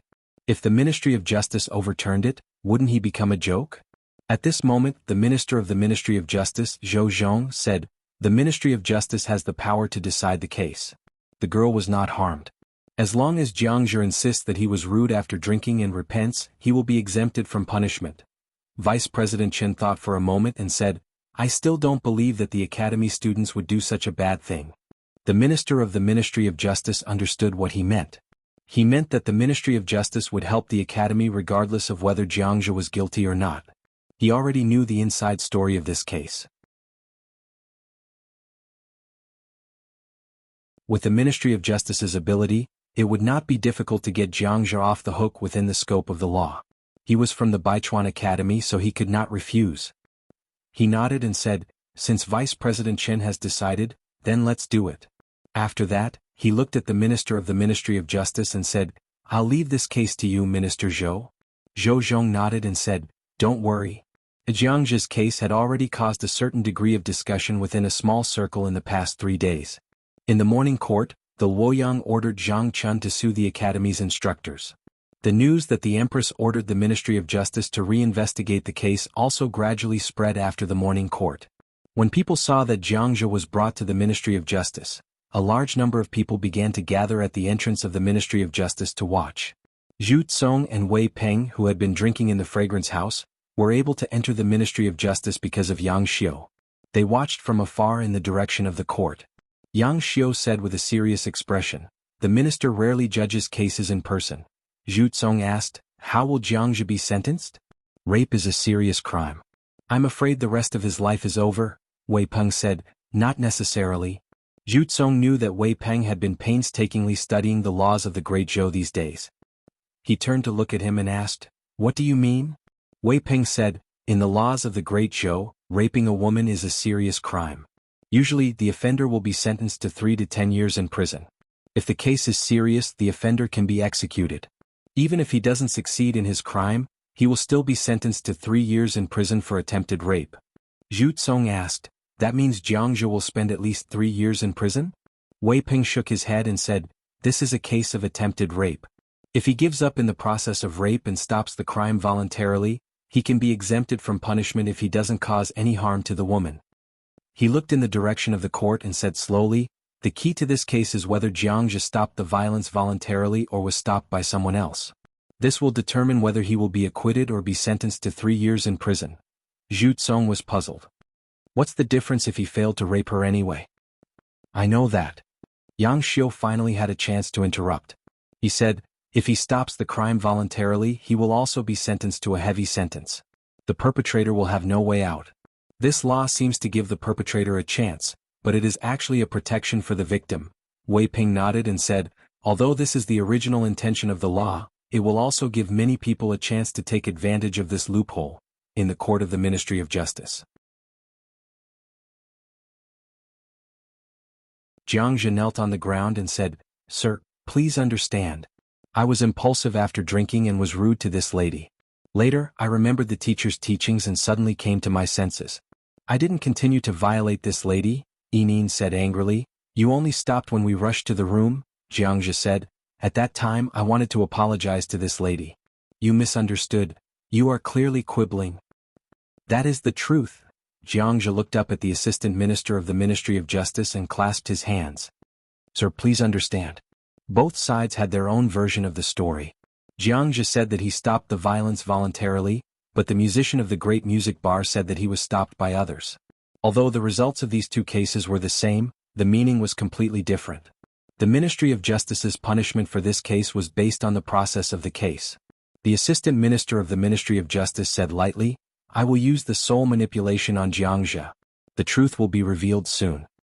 He looked at Jiangzhe and said, "Raise your head." Jiangzhe raised his head and looked into the eyes of the assistant minister of the Ministry of Justice. The assistant minister of the Ministry of Justice's eyes became deep pools. He asked, "Jiangzhe, let me ask you.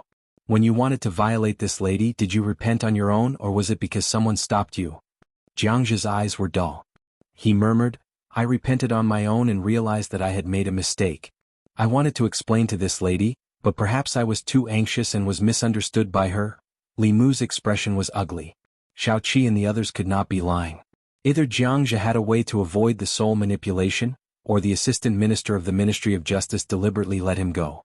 Regardless of which possibility it was not something that ordinary people could see through. Jiangzhe's actions before he was stopped were attributed to him being too anxious to explain. Even if a transcendent expert could reenact the scene, they could not convict him. It was obvious that he had made sufficient preparations before going to court. Even if the Ministry of Justice's punishment was presented to the Empress, it would not be a problem. The assistant minister of the Ministry of Justice looked at everyone and said, "The truth is out. Although Jiangzhe was in the wrong, he did not deserve to be punished. Seeing that you were able to repent in time, I acquit you. However, you have disturbed this lady, so you must apologize to her and compensate her with 10 taels of silver. Do you have any objections?" Jiangzhe immediately said, "Thank you, sir, for proving my innocence." He stood up and bowed to Xiaoqi. He said, "I was rude after drinking and offended you. I apologize to the lady." The assistant minister of the Ministry of Justice slammed the gavel and said, "The case has been investigated. The court is dismissed." Jiangzhe left 10 taels of silver and looked at Li Mu and the others. He smiled and strode out of the Ministry of Justice. Li Mu sent Xiaoqi and the others out of the Ministry of Justice. He looked back and walked back. He looked at a figure standing in the courtyard and said slowly, "Sir Zhou, you should know better than anyone whether Jiangzhe is guilty or not, right?" Zhou Zhong looked at him and asked, "Is this important?" Li Mu said in a low voice, "If right or wrong, justice and justice are not important, what else is important in this world?" Zhou Zhong looked into his eyes and said after a long time, "You are really like a friend that I haven't seen for many years." Li Mu said coldly, "You don't deserve such a friend." Zhou Zhong was not angry. Instead he smiled and said, "Young man, when you first came to Luoyang, you thought that you were the embodiment of justice and did not care about anyone. They fought with the rich and powerful, corrupt officials and the academy. There were many people like you in the past, but now you are the only one. Do you know why?" He said to himself, "Some people are dead, some are still alive. If the living want to live a better life, they have to become the people they used to hate the most. You will also have such a day," Li Mu said. "You can wait and see." Zhou Zhong said, "I will wait and see." Li Mu turned around and left in big strides. Zhou Zhong looked at his back and a mysterious smile appeared on his face.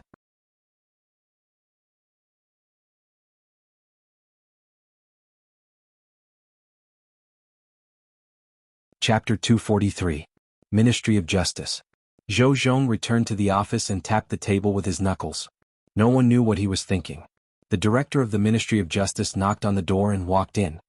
He put a file on the table in front of him and said, "Assistant Minister, I went to the Ministry of Appointments and asked them to make a copy of County Magistrate and Yi's resume.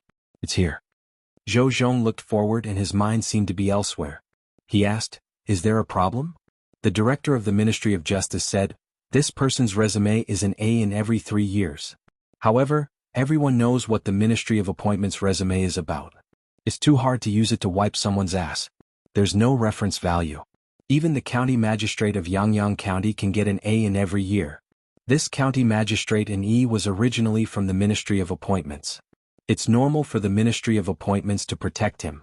If you want to know how an E county is governed, you have to send someone to an E county to see for yourself. Ministry of Appointments?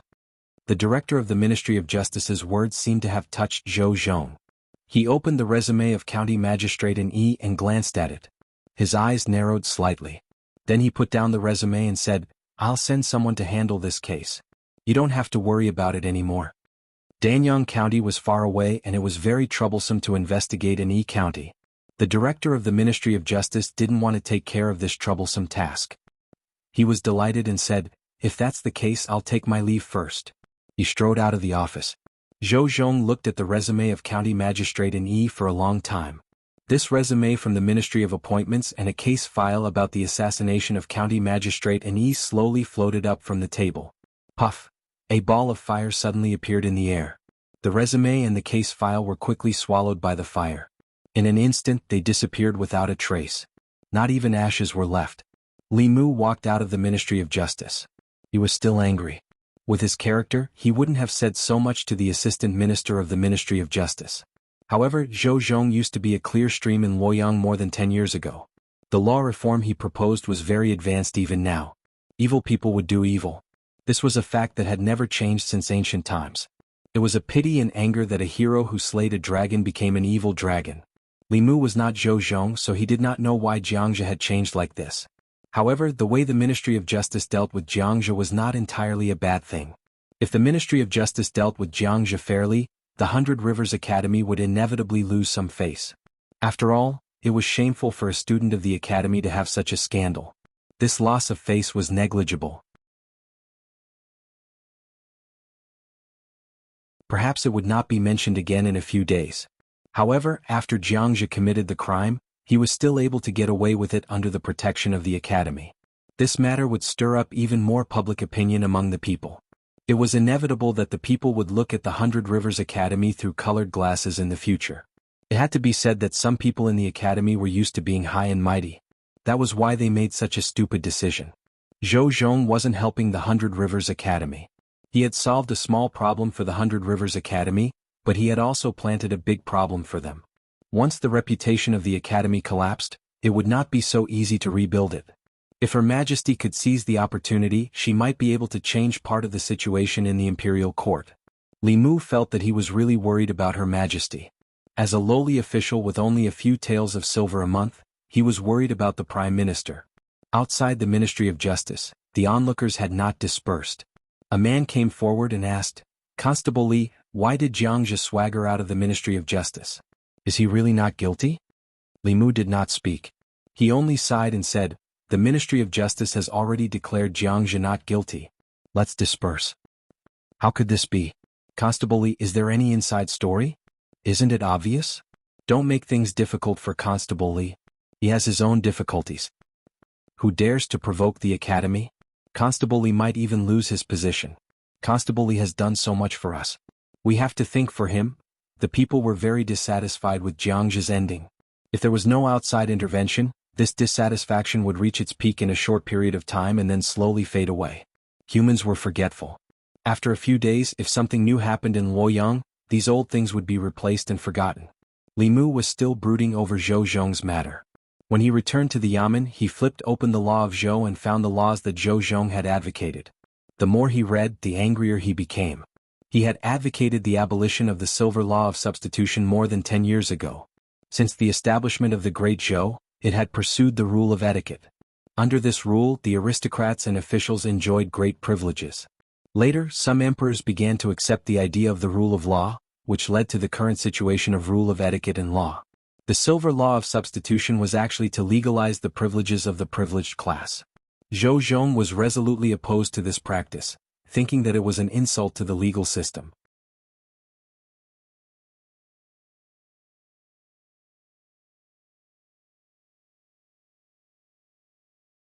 If he did not know that the Empress was a cultivator of the seventh land who could sit in the palace and know everything in the world with a pinch of her fingers, Li Mu would have thought that she had installed a surveillance camera on him.